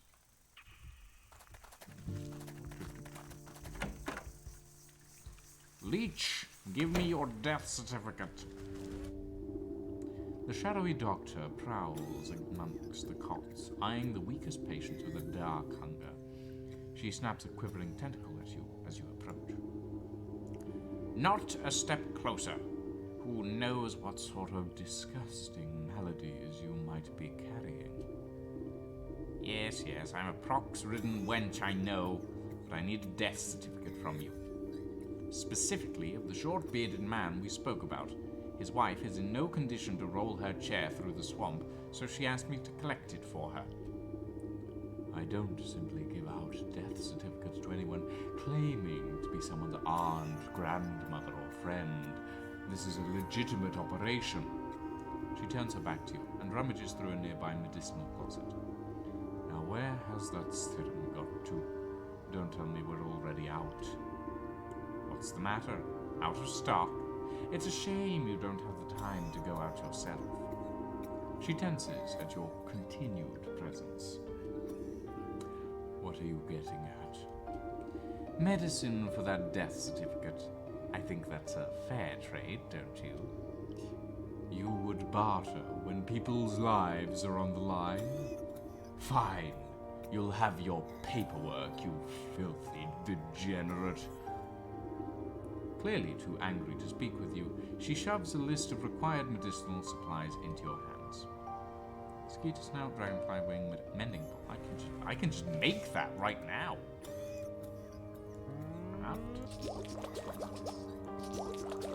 Craft. Madam, mending pulses. The leech stuffs the poultice into an unsanitary-looking cabinet without a second glance.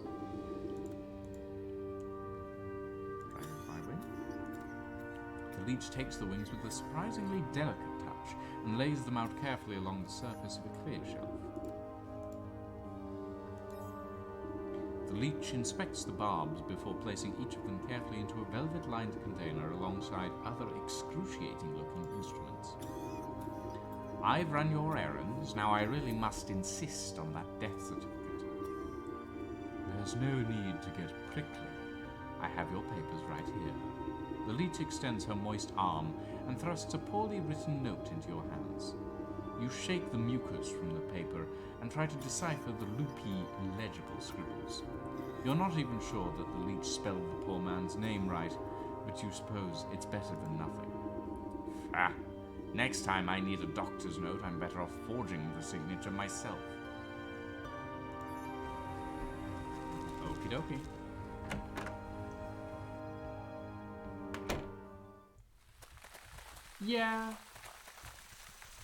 Yeah, I agree. This woman gives me massive Granny Weatherwax vibes. I know I keep saying this, but like, I feel like this woman is the game equivalent of Granny Weatherwax, and it's good.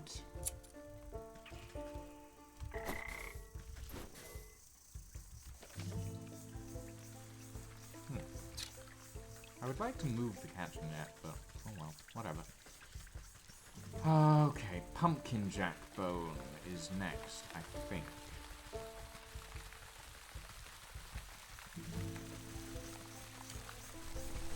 To the fields.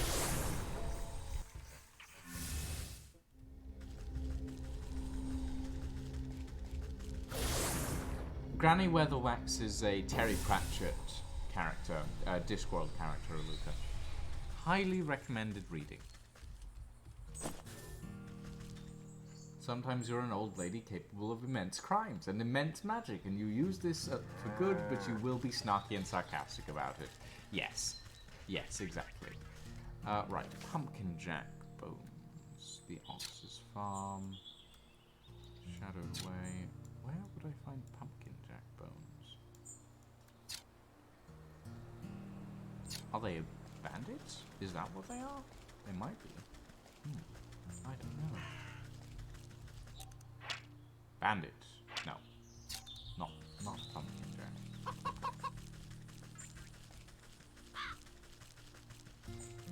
More changelings.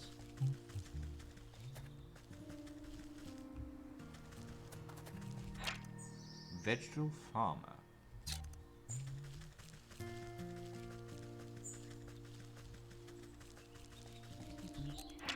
Farmhand.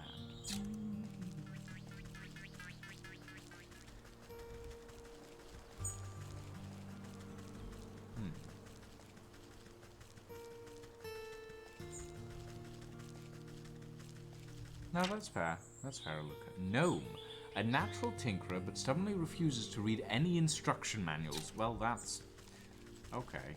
Fair enough. Oh, odd farmer, not given to conversation. It seems.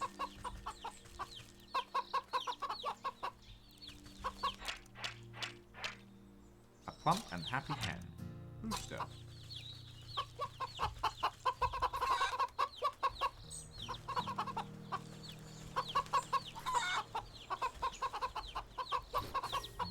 I shall take your eggs. I literally just, like, squeeze them out of you. But okay. That's... sure. Occupied. Okay. More lazy grass. Where are the pumpkin jacks? The Ox's farm. Maybe they're on...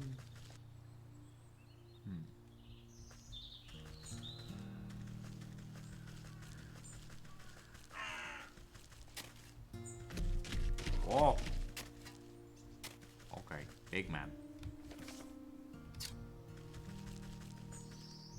More changelings. Dog.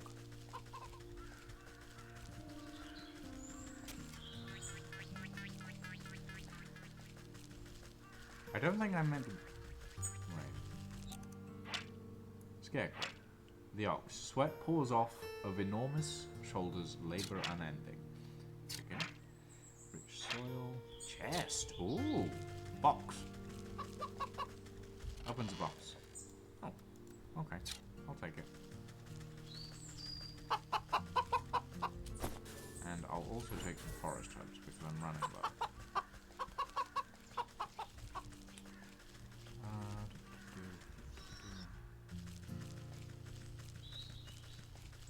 I am picking stuff up. I'm gonna look around a little bit more, but I might need some help in a bit. Maybe.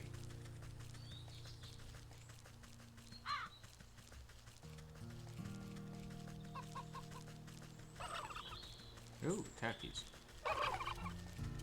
Oh, the turkeys don't like me. I see. Rude turkeys. Ah, okay, here we go. Farmhand.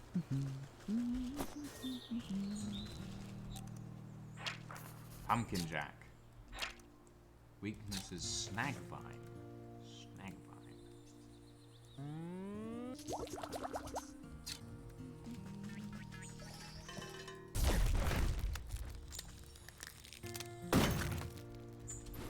Nice. Did it drop anything else? Nope. Okay. Good. There's another one. That's okay. That's a weird looking thing, but sure. Okay. Off we go. Right. Actually, before we do that, let's craft the necromantic touches. Okay. Is that everything? Yes, that is everything. Right. To the swamp!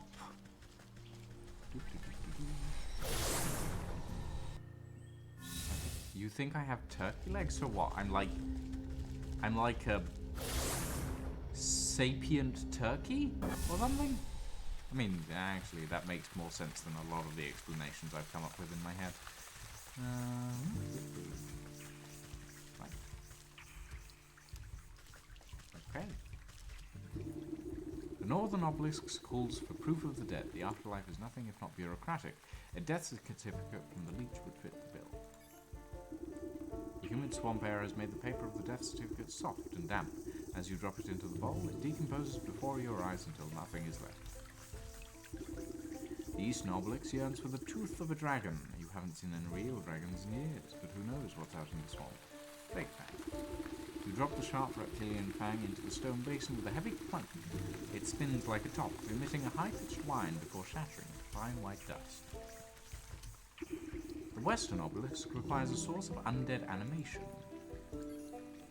You place the token of undeath into the basin. It flutters like a candle for a moment before the shadowy umbra of the obelisk snuffs it out.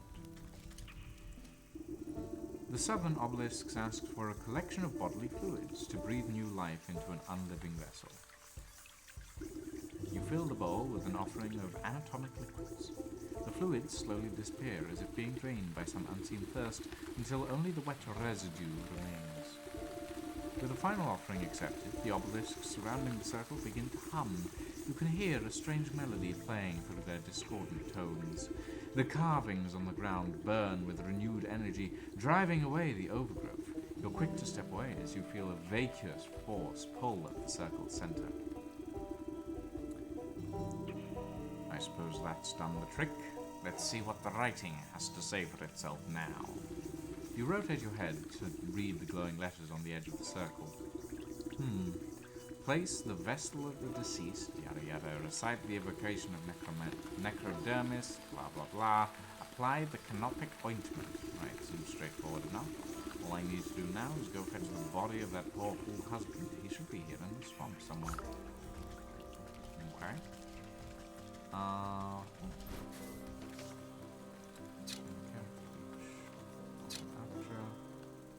Corpses. Right. So up to the corpses where the dragon lives, essentially.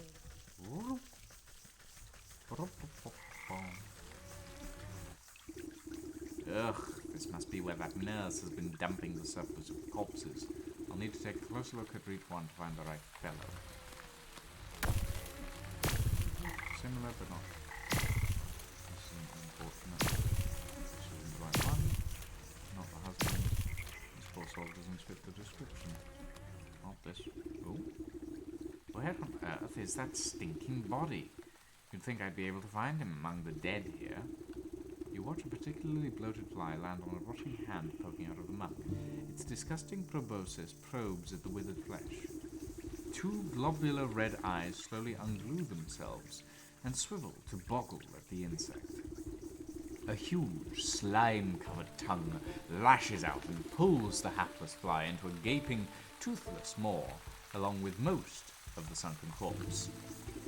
Well, I suppose that explains where my misplaced man went. Oh joy.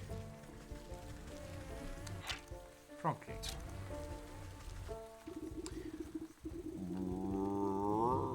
Ribbit! Can it be? Has a lovely young morsel wandered its way into my palace? You call this filthy mug a palace? He throws his head back, shaking the swamp with burbling laughter. Small frogs and newts scurry out of the way to avoid being crushed by his enormous bulk. Wouldn't you? This place is a veritable bounty of insects, and my subjects have such healthy appetites, so they will all grow big and strong. I'd eat you too, but that head of yours looks much too hard. I prefer my food more to be nice and tender. Look, you wouldn't perchance to have seen an old man pass through here, have you? About yay high, full beard, dead-ish. The frog taps his fingers against a log, grinning an impossibly large grin. Oh yes, I do believe I've seen the chap. He had such a delectable aroma and fall-off-the-bone ribs. But I'm sorry to say that once something goes down the hatch, it never sees the light of day again. We'll see about that. I'm sure I can come up with some just desserts for you. The frog rolls his eyes around and around as if daring you to try something. Digestive tablets. Ooh, okay. Firstly learned. Digestive tablets. How can we make those? Goblin snot. Goblin snot. Okay, well, I guess we're going looking for goblin snot then. Ew.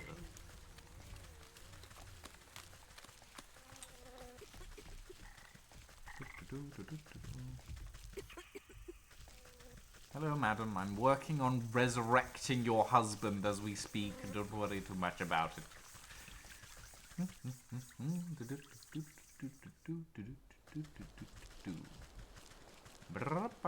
Are you a goblin? Is that what you are? Goblin, you are a goblin. Weakness is dreadful dull. What is a dreadful doll? How do I make that? Oh, I need a sewing kit. Okay, so for a sewing kit, I need skeeter snoots, which require me to kill the skeeters. Okay, fine.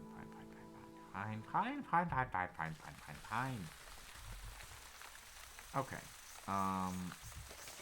let's make a...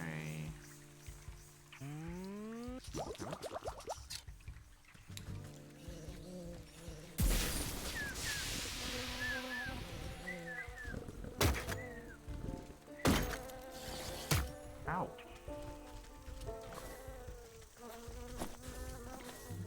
Go away.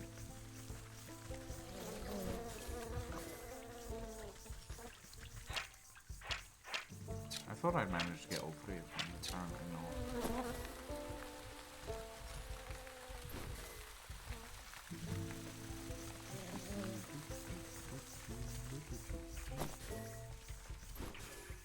Right. Right, we need to craft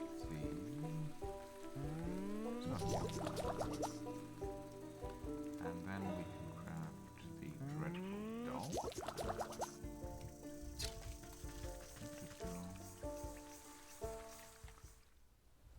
Yes, I should probably find out what those stick figure people are. That would probably be helpful.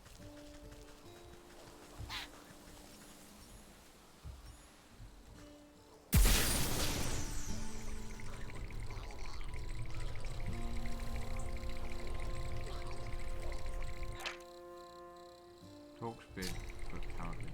Okay, so how do I...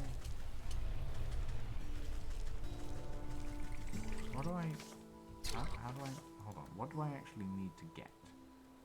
I need to get digestive tablets, which require a goblin snot. How the fuck do I get goblin snot?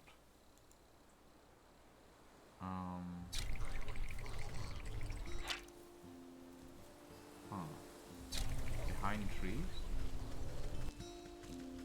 Oh, I see. Thank you. I did not realize that was there.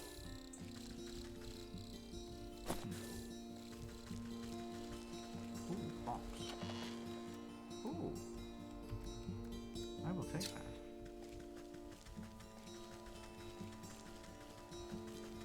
Right. We have goblin snot. So we can make digestive tablets. Which I think is just funny that you need goblin snot to make digestive tablets.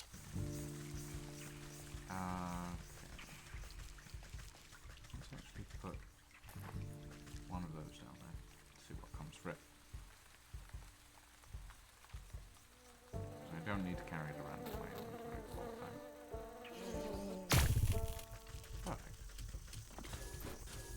And I think I have a practically unlimited space for crafting ingredients, which is nice.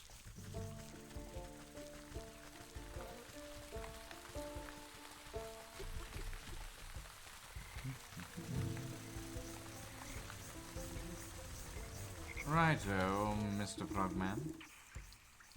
Digestive tablets. You wrap a juicy-looking grub around the medicinal tablets and offer it up to the Frog King. Your Majesty, I really must find the whereabouts of that gentleman. Perhaps this small tribute will persuade you to loosen your tongue.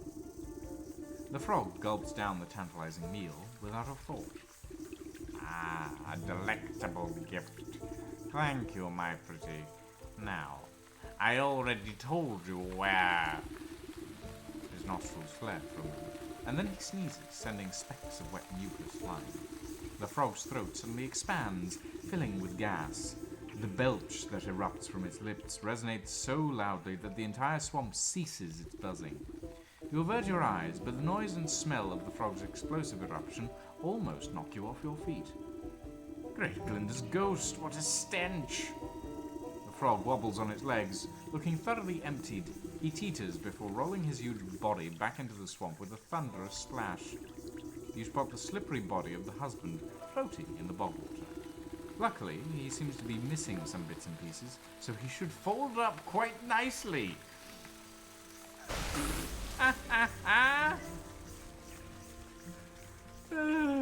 Fold up, okay, fine. We'll just fold up his corpse and take it with us. Okay. The circle of power is ready and waiting for its necromantic purpose. Place the husband's corpse. With considerable effort, you unfold the husband's decaying body from your satchel and slap it down in the middle of the circle. Invisible shackles wrap around the corpse's limbs and pull it spread-eagled against the ground. Strange mist arises from the obelisks, casting everything into a sickening green light.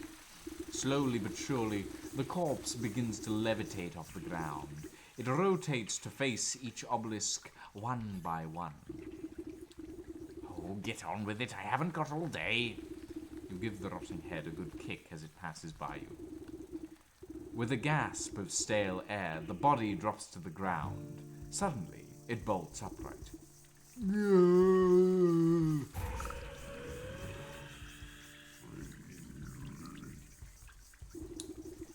Well, hello there.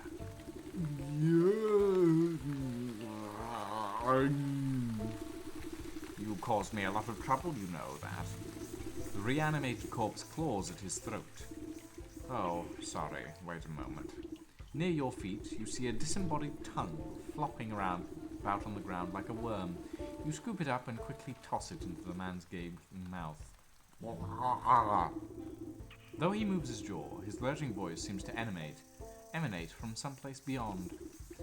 Murderer! What? I am not. You were quite dead when I found you. No, Leech murdered me! He clutches at his hollow chest as if trying to feel his heart beating.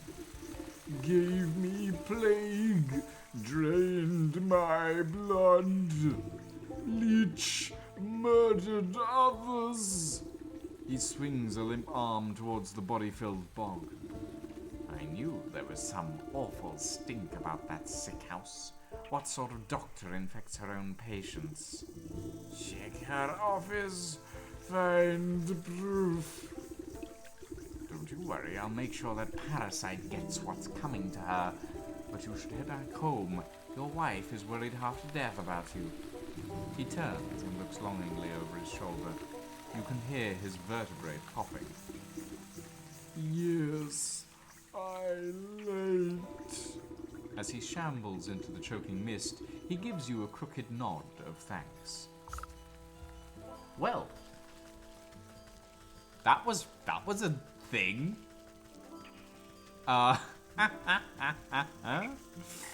Okay. Yeah, that was a thing.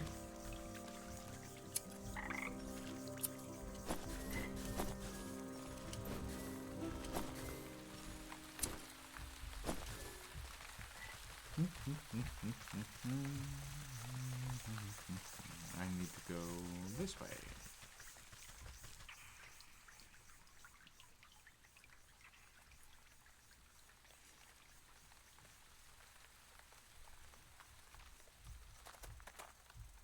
You're just riding on a turkey.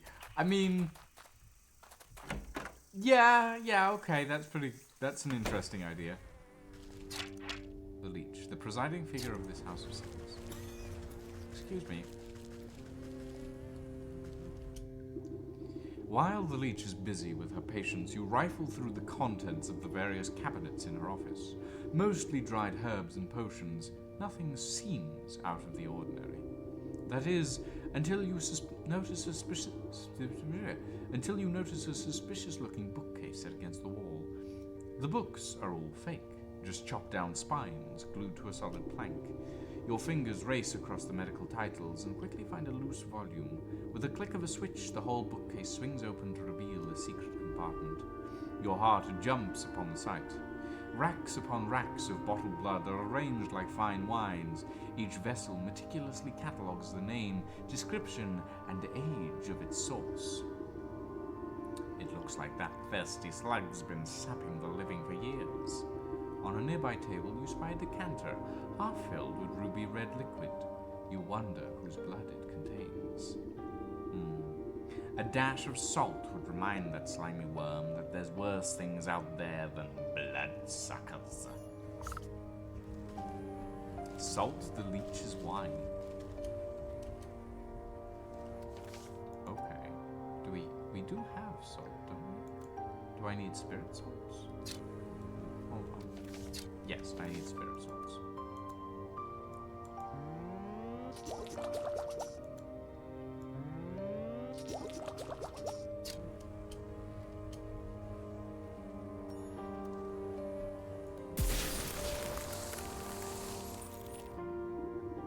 You sprinkle a generous amount of embalming salt collected from the graves of the leech's victims into the decanter.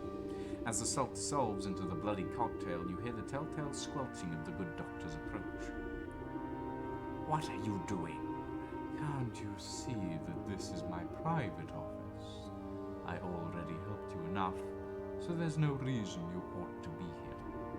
She hastily shuffles you out of the room. Now get out. This place is only for the sick. You're certainly right about that. You walk just out of sight before doubling back to hide behind a withered get-well bouquet. You peer at the vexed leech as she slithers around her office, checking every cabinet and locker for tampering. She mutters something expletive about nosy old women. Satisfied, she sighs with relief and reaches to pour herself a glass from the tainted decanter. That addition of black fever adds a certain nutty quality. Maybe it will pair well with an infusion of peat moss palsy in the next batch. She takes a sip, waiting just a moment before throwing her head back and guzzling it all down. Lovely. Sharp flavor. Full body, too. Suddenly, the leech snaps to attention. Her limbs dart out, writhing with uncontrollable gestures. She stabilizes herself against the table as sweat pools on her brow. The decanter shatters against the floor in an explosion of glass. What's happening? The leech spasms as the tendrils of ghostly spirits begin to suck the moisture from her body. You watch as she dwindles in size, shrinking like some horrible raisin.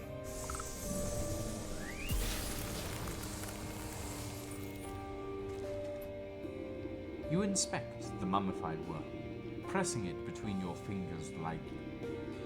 Drained by the very spirit she was supposed to be healing, in your fingertips you make out the faintest of heartbeats, the soul of the leech. Quest completed. I don't believe it. This was happening right under my nose the whole time. Well, now you better find a better doctor.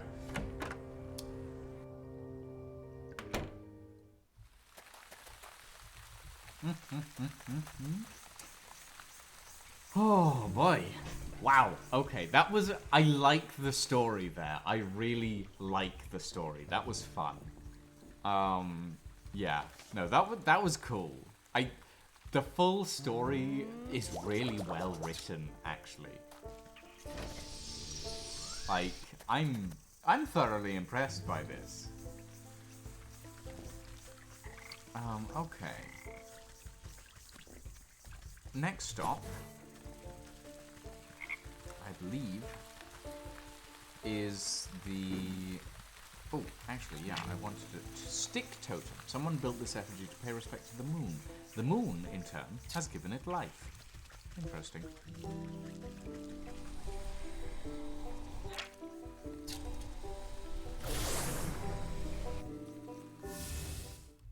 Right, to the forest.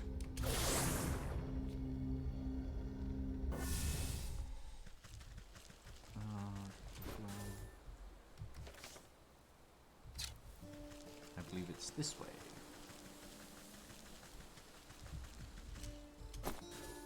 Impine that.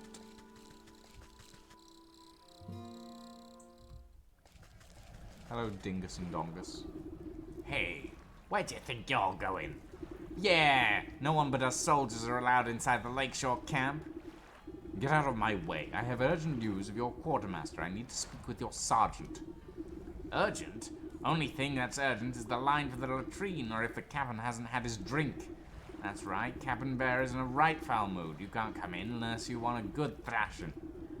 The guard almost has to shout over the clattering din coming from inside the camp. You heard him. It's dangerous in there. It wouldn't have the heart to let a frail old granny like you near that beast. One guard turns to the other with a conspiratorial shrug. Yeah, but who are we to say what's good for her health? Oh, yeah, you're right. We might be convinced to, look the other way if we was fairly compensated. Right, fairly compensated, of course. We'd be sticking our necks out after all.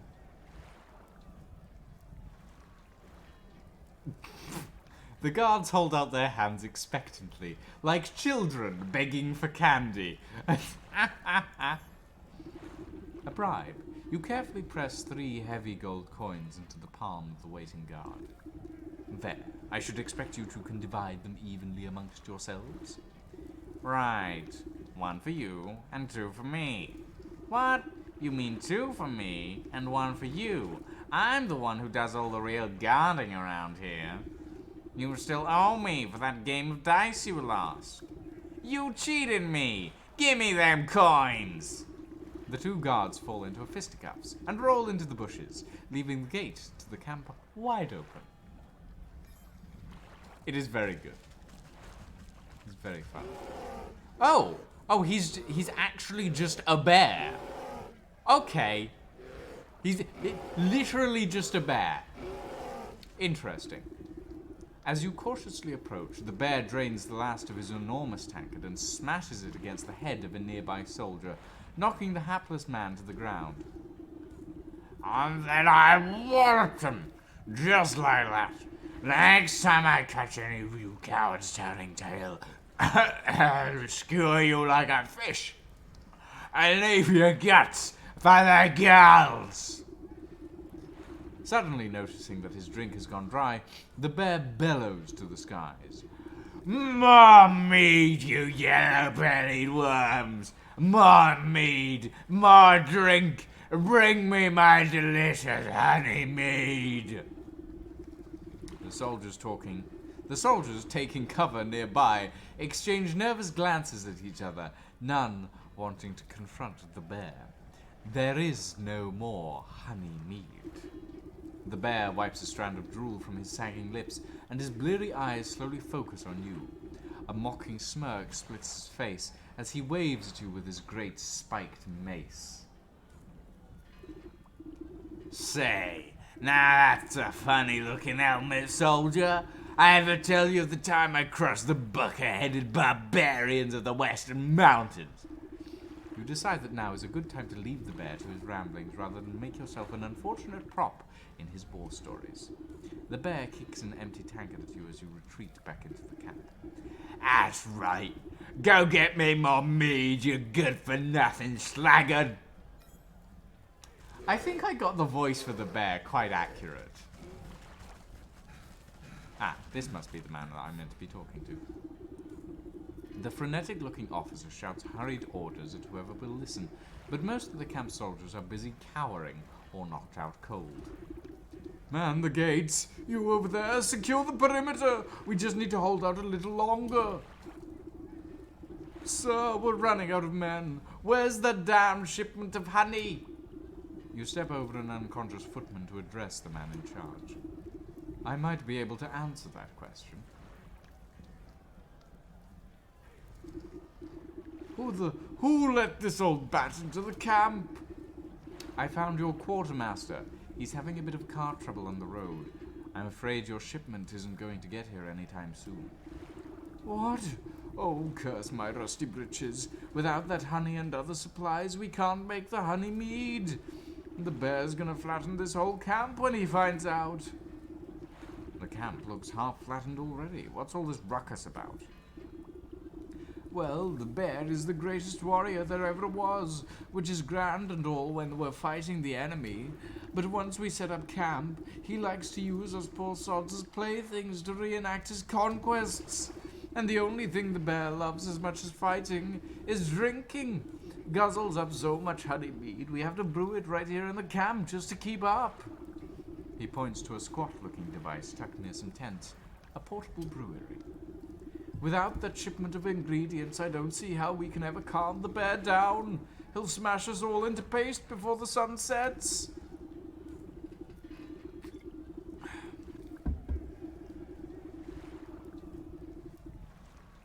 Let me take a look at this brewery, oh boys. If the bear is so in love with brawling and boozing, then perhaps it's about time he received a dose of his own medicine.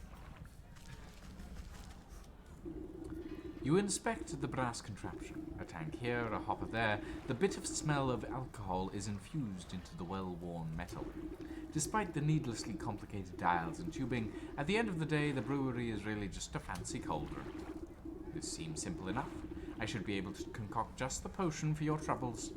The rattled sergeant shrugs his shoulders at you.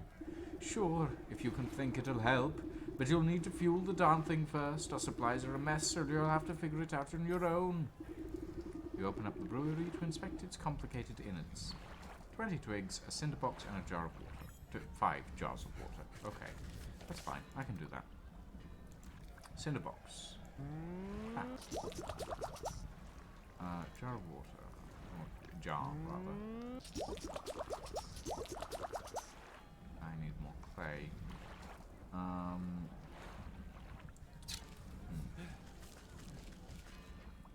I'm gonna need to get some water from somewhere.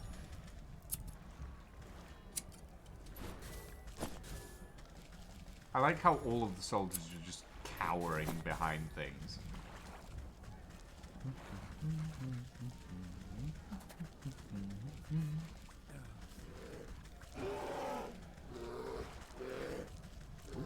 What's in here?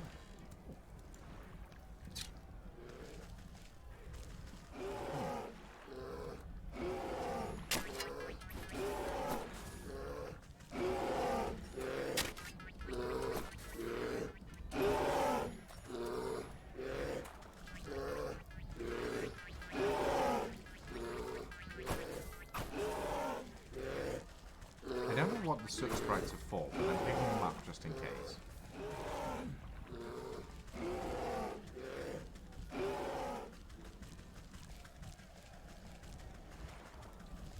Paddington 3 sure went in a weird direction.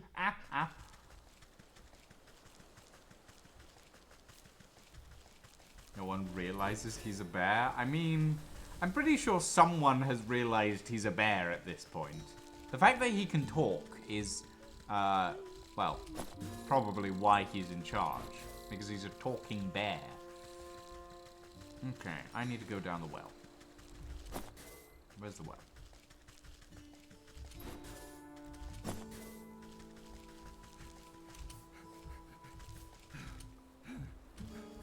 Into the well.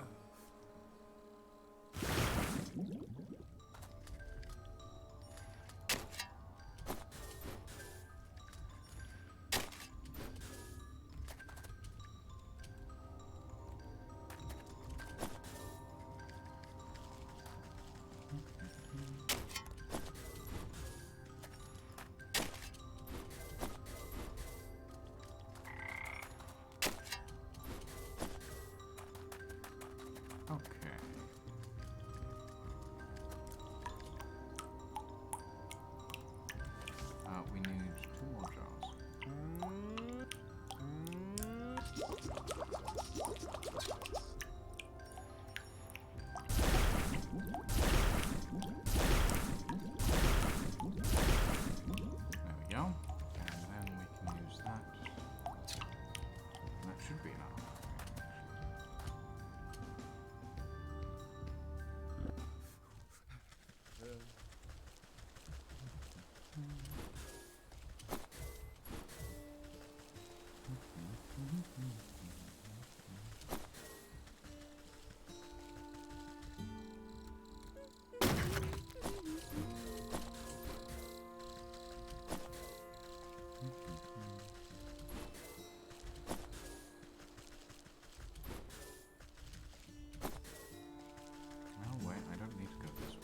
way to the fairy circle.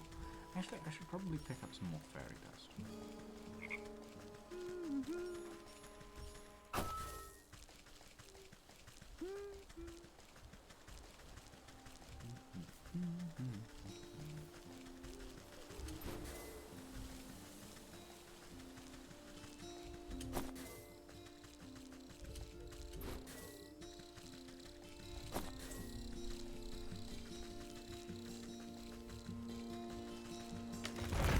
Oh, God.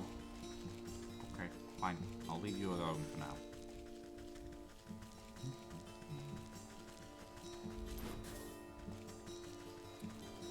Right. Sometimes you give a bear a fancy hat and he becomes the most fucked up version of Frosty the Snowman. Yeah, okay. Sure. Mm-hmm.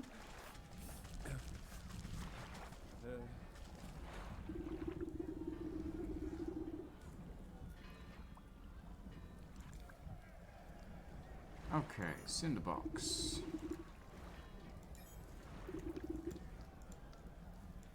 Twigs.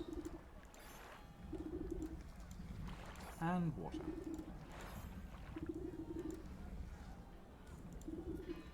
Of course, I'll need honey for the mead. That quartermaster said he was coming back from the apiary in the field, so I best try it there. Then I'll need a proper magical binder and a token of the bear to seal the spell. Something in this camp ought to do the trick. The frothing basin of the brew stands ready for the right ingredients. Honey, metamorphosis elixir, and a torn teddy bear. Oh boy. Metamorphosis elixir requires dryad fruit. Ah, shit. Okay. Well, that's going to be annoying. I need rodent lard for that. I have the changeling root, which is good. But I need to grab a cinderbox to actually catch a dryad. Teddy bear.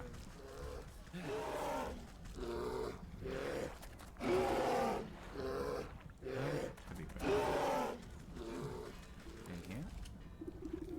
Through the open tent flap, you catch a glimpse of.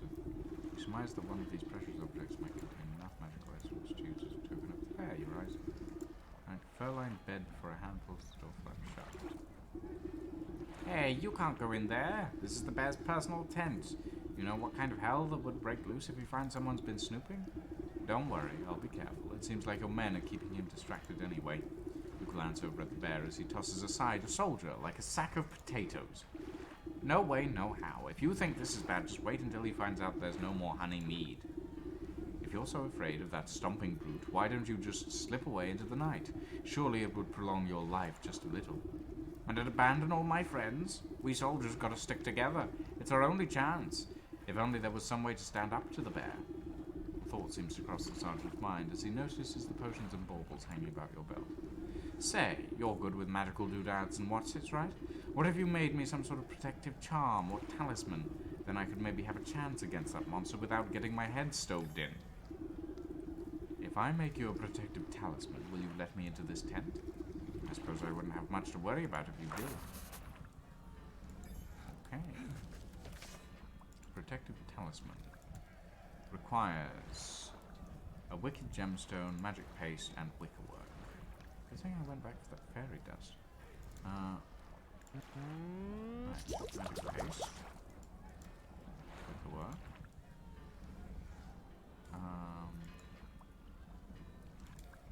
Dog hair, damn it. Okay.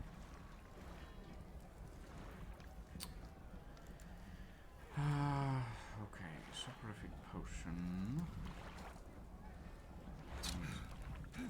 Oh, damn it, okay. Fine. let's go grab all the ingredients that we'll need. Let me just...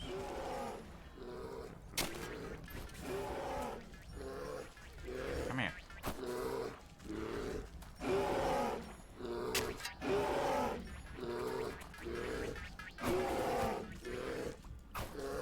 Right.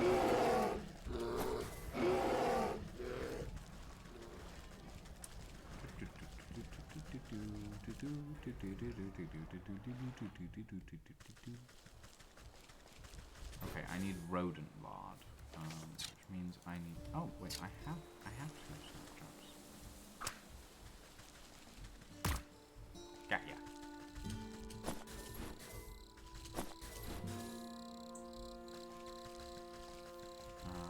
And I need some fireflies as well.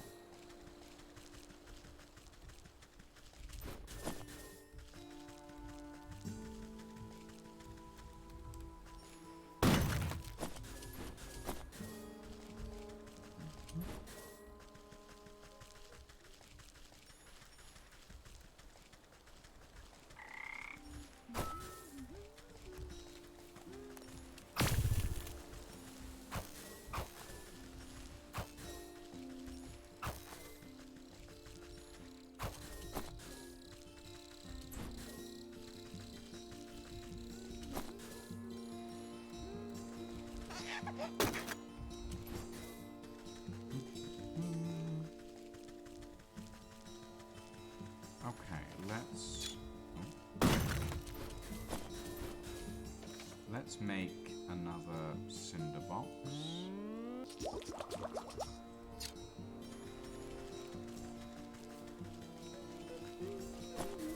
And if I remember correctly, there was a dryad somewhere up here.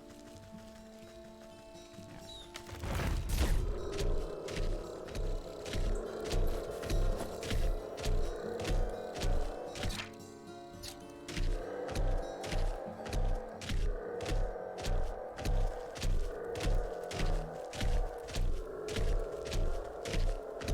How do I...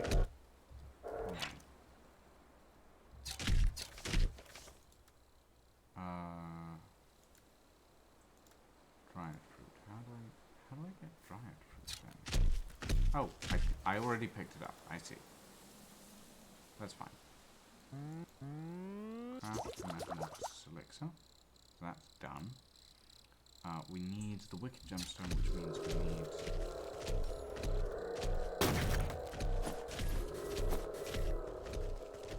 Oh, shush. Oh, okay, that... I accidentally opened the control console. Didn't expect to do that. Okay. Some of that. And that as well.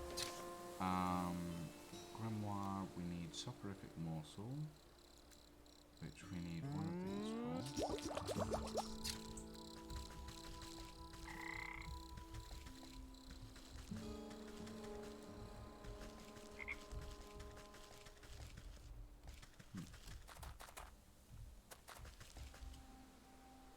Oh, I don't want to be over here yet.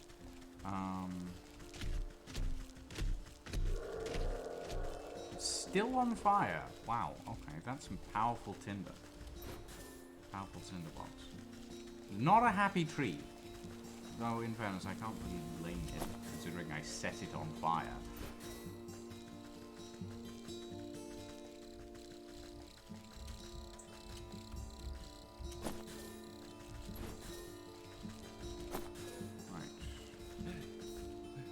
Down the well.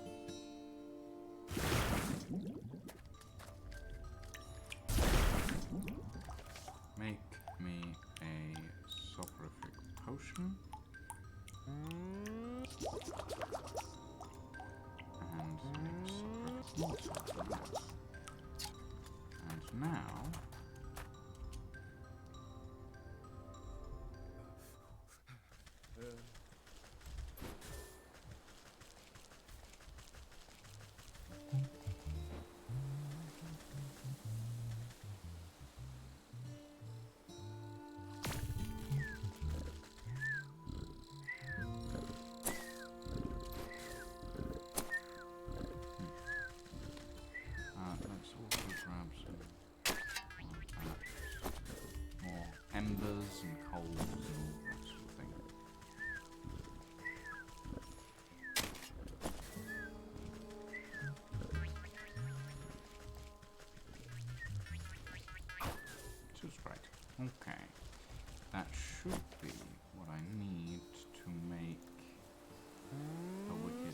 stone, and then I should be able to make pellets.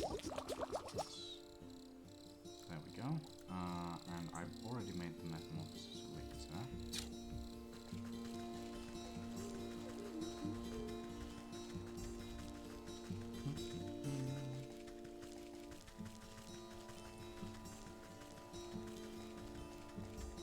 I need the honey. That's the other thing that I need to get. But let's get the bear first. Sergeant, I have your protective talisman. Come here. Protective talisman. Here, this ought to shield you from harm for a time. He grins nervously as he puts the charm around his neck. Then he clubs himself in the face with his own fist. Wow, you weren't kidding! Though that's nowhere near the kind of punishment the bear can dish out, I better find some more stuff to test it out with. Then I'll give the bear a piece of my mind. He stumbles off into the camp to find other objects to try against his newfound protection, leaving the bear's tent unattended. Nice. Into the tent. Chest. Nice. A deer trifle. Surely this will do. Exit the tent. I said exit. I would like to exit. There we go.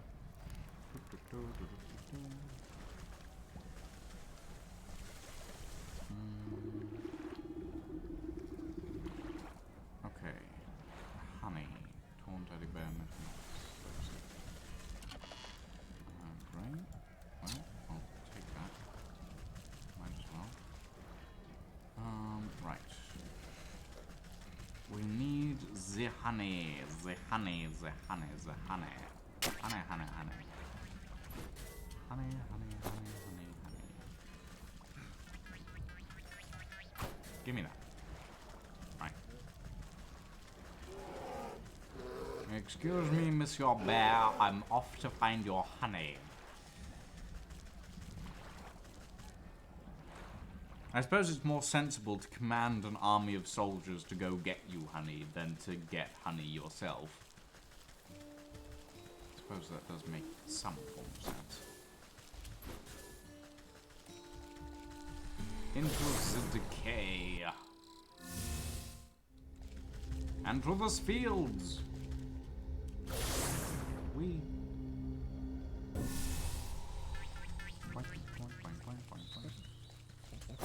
Hello. Perhaps I can puzzle him somehow. Wait, no, hold on. Which way is it? That's the Ox's farm. The apiary is up here. Okay.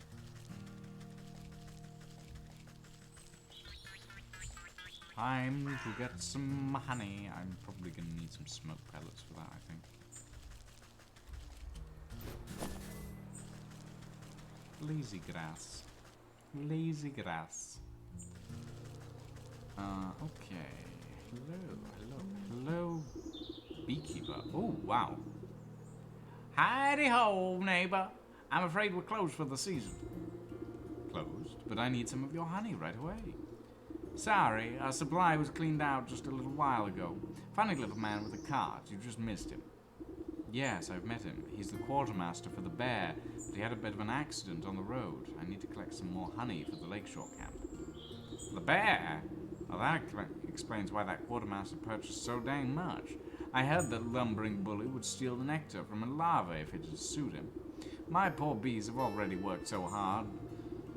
They've already worked themselves half to death for that order, and they don't have any honey left. I wish I could do something to help you, but the only honey left in the entire apiary is Her Majesty's personal reserve. Her Majesty? Why, my sweet spring flower, the jewel of my crown, the golden sun of my... Yes, go on with it. My beloved queen. She's as lovely as she is wise, and resides over her flowered kingdom.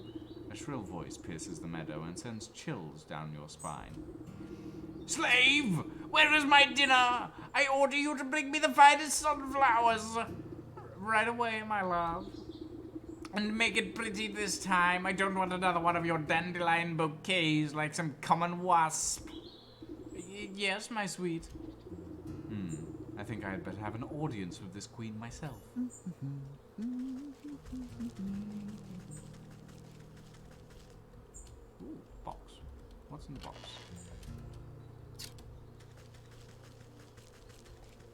Oh, Your Majesty. The regal insect looks down her curled nose at you scornfully. That fool beekeeper is supposed to stop the rabble from trampling my delicate garden. Good help is so hard to find, isn't it? And I suppose you've come to lend a hand? No, I don't think so. What do you want, little beetle? You seem like a very busy woman, so I won't waste your time. I need honey, your best honey. She tilts her long neck back and lets out a buzzing laugh. Ah! Do you think I simply give my carefully cultivated riches to just any commoner? Do you have any idea how much time and energy is spent managing this colony? Everyone always wants something, but no one ever wants to work for it. Beekeeper. In a rustle of petals, the beekeeper comes running over, holding out an assortment of beautiful prairie flowers. My darling sweetheart, I offer you the finest meadow flowers. I hope you find these to your liking. Is this marigold? You wax-brained fool. You know I despise the stuff. How many times must I repeat myself? Get out of my sight, all of you! My love, I have wronged you. Let me try again. You follow the beekeeper a short distance away while he busies himself picking more flowers. Jackson, thank you for the raid, my friend. Welcome to the stream. Oh, hey Wither. Yeah, didn't you see the newest episode of Unlikely Reunion came out last week on Friday? She seems to be in a foul mood. Does she always treat you like this?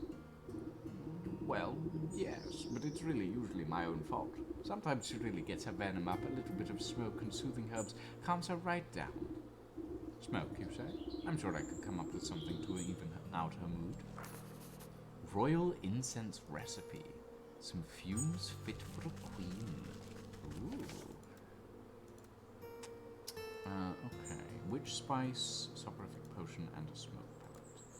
Smoke pellet is easy, but I am going to need to get more frog slime after this. Which spice is easy as well. And a soporific potion, which will require water, which I do not have.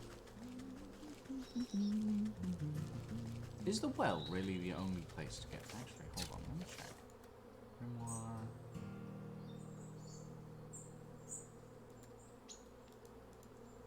Field square, fields, and a forest well. Okay.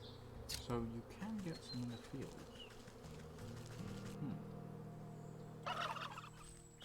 And I made fun of you in the Waffle House for sinking your house into the ground. Lots of cool animations in that episode, though. There's a reason it took me 3 to 4 months to finish that video.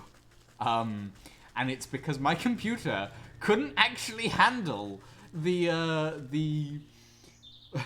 it couldn't handle the stuff. It couldn't handle the create mod. It kept freezing whenever I tried to record the animations for it. So like even the main thing at the moment, it still has like a bunch of animation problems.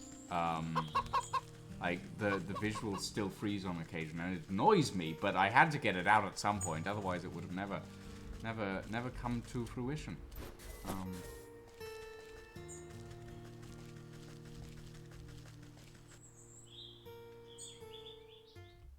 Yeah, that's fine, Luca. Don't worry too much about it.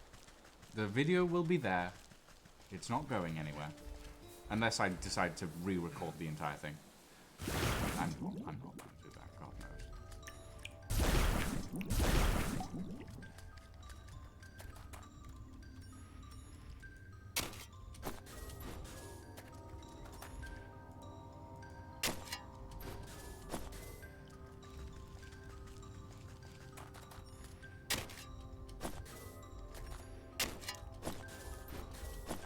I need some frog slime. Get back here. Oh. Shit. Right. There we go. At least you can pick those traps up again. Oh. Shiny stone. I do not know what the shiny stones are for.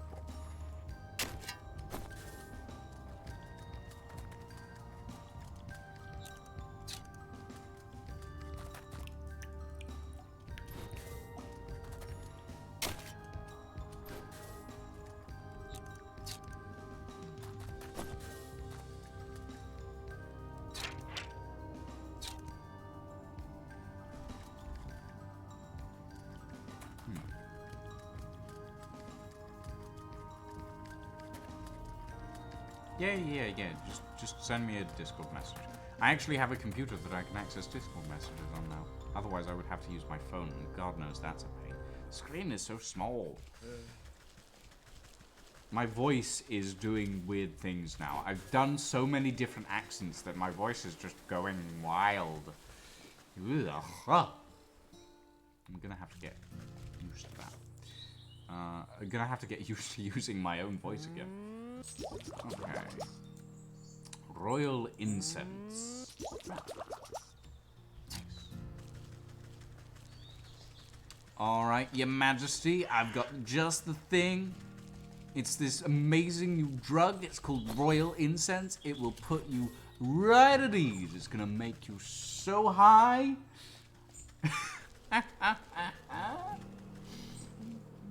The moral of this story is you can never kill too many frogs. Oh boy. Ow! Fucking rude. Rude bees.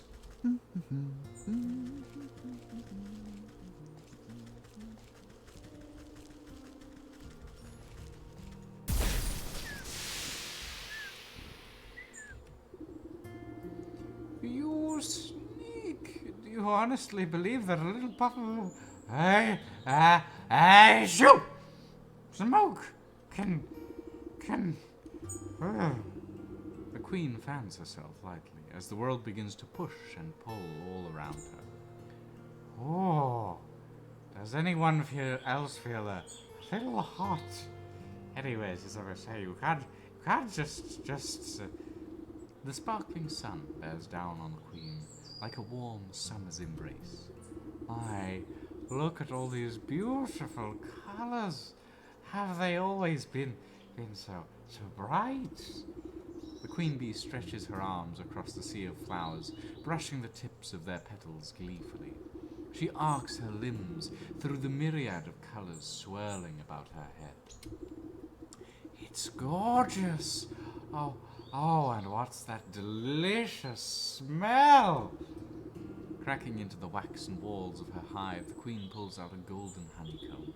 She proceeds to messily stuff the honey into her face. Delectable. Oh, it's so good. You simply have to try some, my dear. I've never tasted anything so delicious in my life. She offers up a sticky handful to you.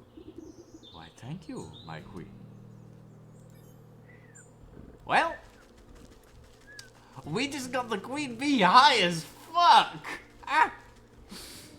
Right.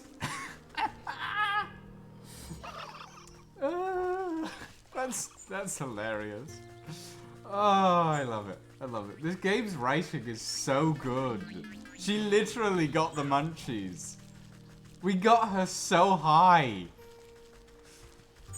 Oh, that's brilliant. I love it. I love this game. This game is so fun.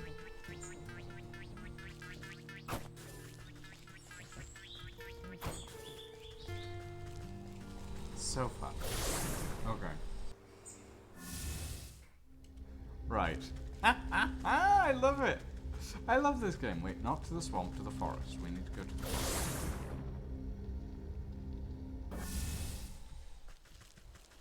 Congratulations on picking out a game that I'm having absolutely, thoroughly too much fun with, Luca.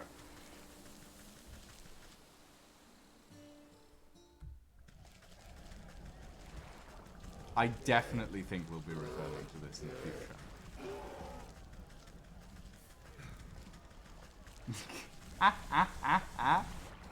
Yes, Charlie. The frothing basin of the brewery stands ready for the right ingredients. Honey. As you squeeze the honeycomb with your bare hands, thick, rich honey slowly oozes into the brewery's tank. Too sweet for your tastes, but then this potion is not for you. A metamorphosis elixir. You ladle out a good portion of the writhing tar-like substance into the brewery. To be safe, you add a little bit more, just for texture. Torn teddy bear. You pause before dropping the tattered plaything into the brewery. A glint in its button eye reminds you of something, but the thought soon evaporates from your mind. You overturn your palm and the stuffed bear splashes down into the concoction. It floats, sadly, for a moment, before becoming waterlogged and disappearing under the surface. With the addition of the final ingredient, the brewery equipment is sealed and set to work. Steam hisses from the rivets and its swollen metal belly clanks and rattles. Before long, the waggling fingers of the gauges and dials settle down, indicating that the brew is complete. You give a quick sniff test and recoil at the sickeningly sweet vapors. You push an empty wooden keg under the contraption's spigot and crank the release valve. The brewery strains under the pressure and fills the keg with chunky, oozing fluid. Maybe not the finest honey mead around, but hopefully that great raging galoot won't stop to notice the difference. Take the keg. Rightio, Mr. Bear. Ah, Captain, I've brought you more honey mead. The bear swipes up the tankard with his massive paw and tosses the contents into his slavering maw without hesitation. He licks his chops, savoring the peculiar flavor. With a sudden jerk, he bears down on you with suspicion. Say, this tastes kind of funny. What did you do, soldier? It's a new recipe. I thought you might enjoy something with a little more sting in it. Rah! You know I hate new things. I'll teach you to mess with my favorite brewer, you hayseed! The bear is upon you with frightening speed. He raises the huge mace in his paw skyward, and you brace for the impact. With an equal measure of speed, the sergeant leaps between the crashing mace and your head. You peer through your fingers as a great clang resounds through the camp.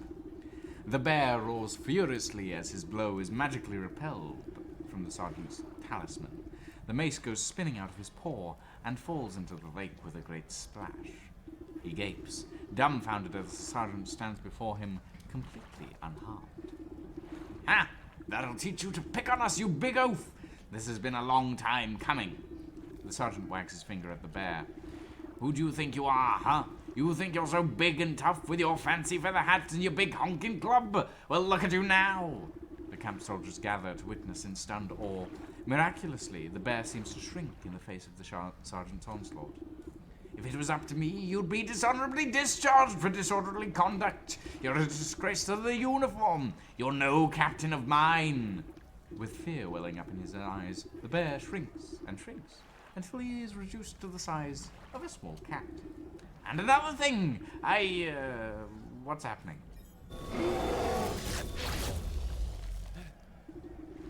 In place of the bear's drunken grimace is the stretched smile of a doll's grin. Two button eyes stare back at the disapproving faces surrounding the little plush toy. The sergeant takes a step back to reveal the small shape of a stuffed teddy bear where the brute once stood. Your transformative potion has finally done its work. Gee, I guess I overdid it.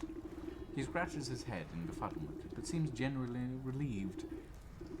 Hey, Sarge, I guess that means you're in charge now, right? Oh, yeah, I guess it does. Well, what are you all standing around for? The camp's a mess. Let's get to work. You pick up the diminutive doll and brush some sand out of its fur. As you inspect it further, its head lolls to face you. Far within the glassy surface of its button eyes, you can barely make out a tiny crimson flame, the trapped soul of the bear. This ought to be what that old goat is after. I hope he's happy. 2 out of 12. The bear. Quest complete. Wow. Okay. I'm having a lot of fun with these. It's a lot of fun. These stories are really nice. Wow. Okay. Ladies and gentlemen, we've been going for approximately 3 hours and 5 minutes. I think we're gonna call it here for the evening. I've thoroughly enjoyed this game. We will definitely be returning to it at some point in the future. For now, however, we are going to go and raid someone. We're gonna go and raid an Anastasia Stardust, who formerly known as Teal Death. Thank you all very much for joining us this evening. I hope you all had a fun time. I certainly did. Have a very good evening, everyone, and a very, very good night.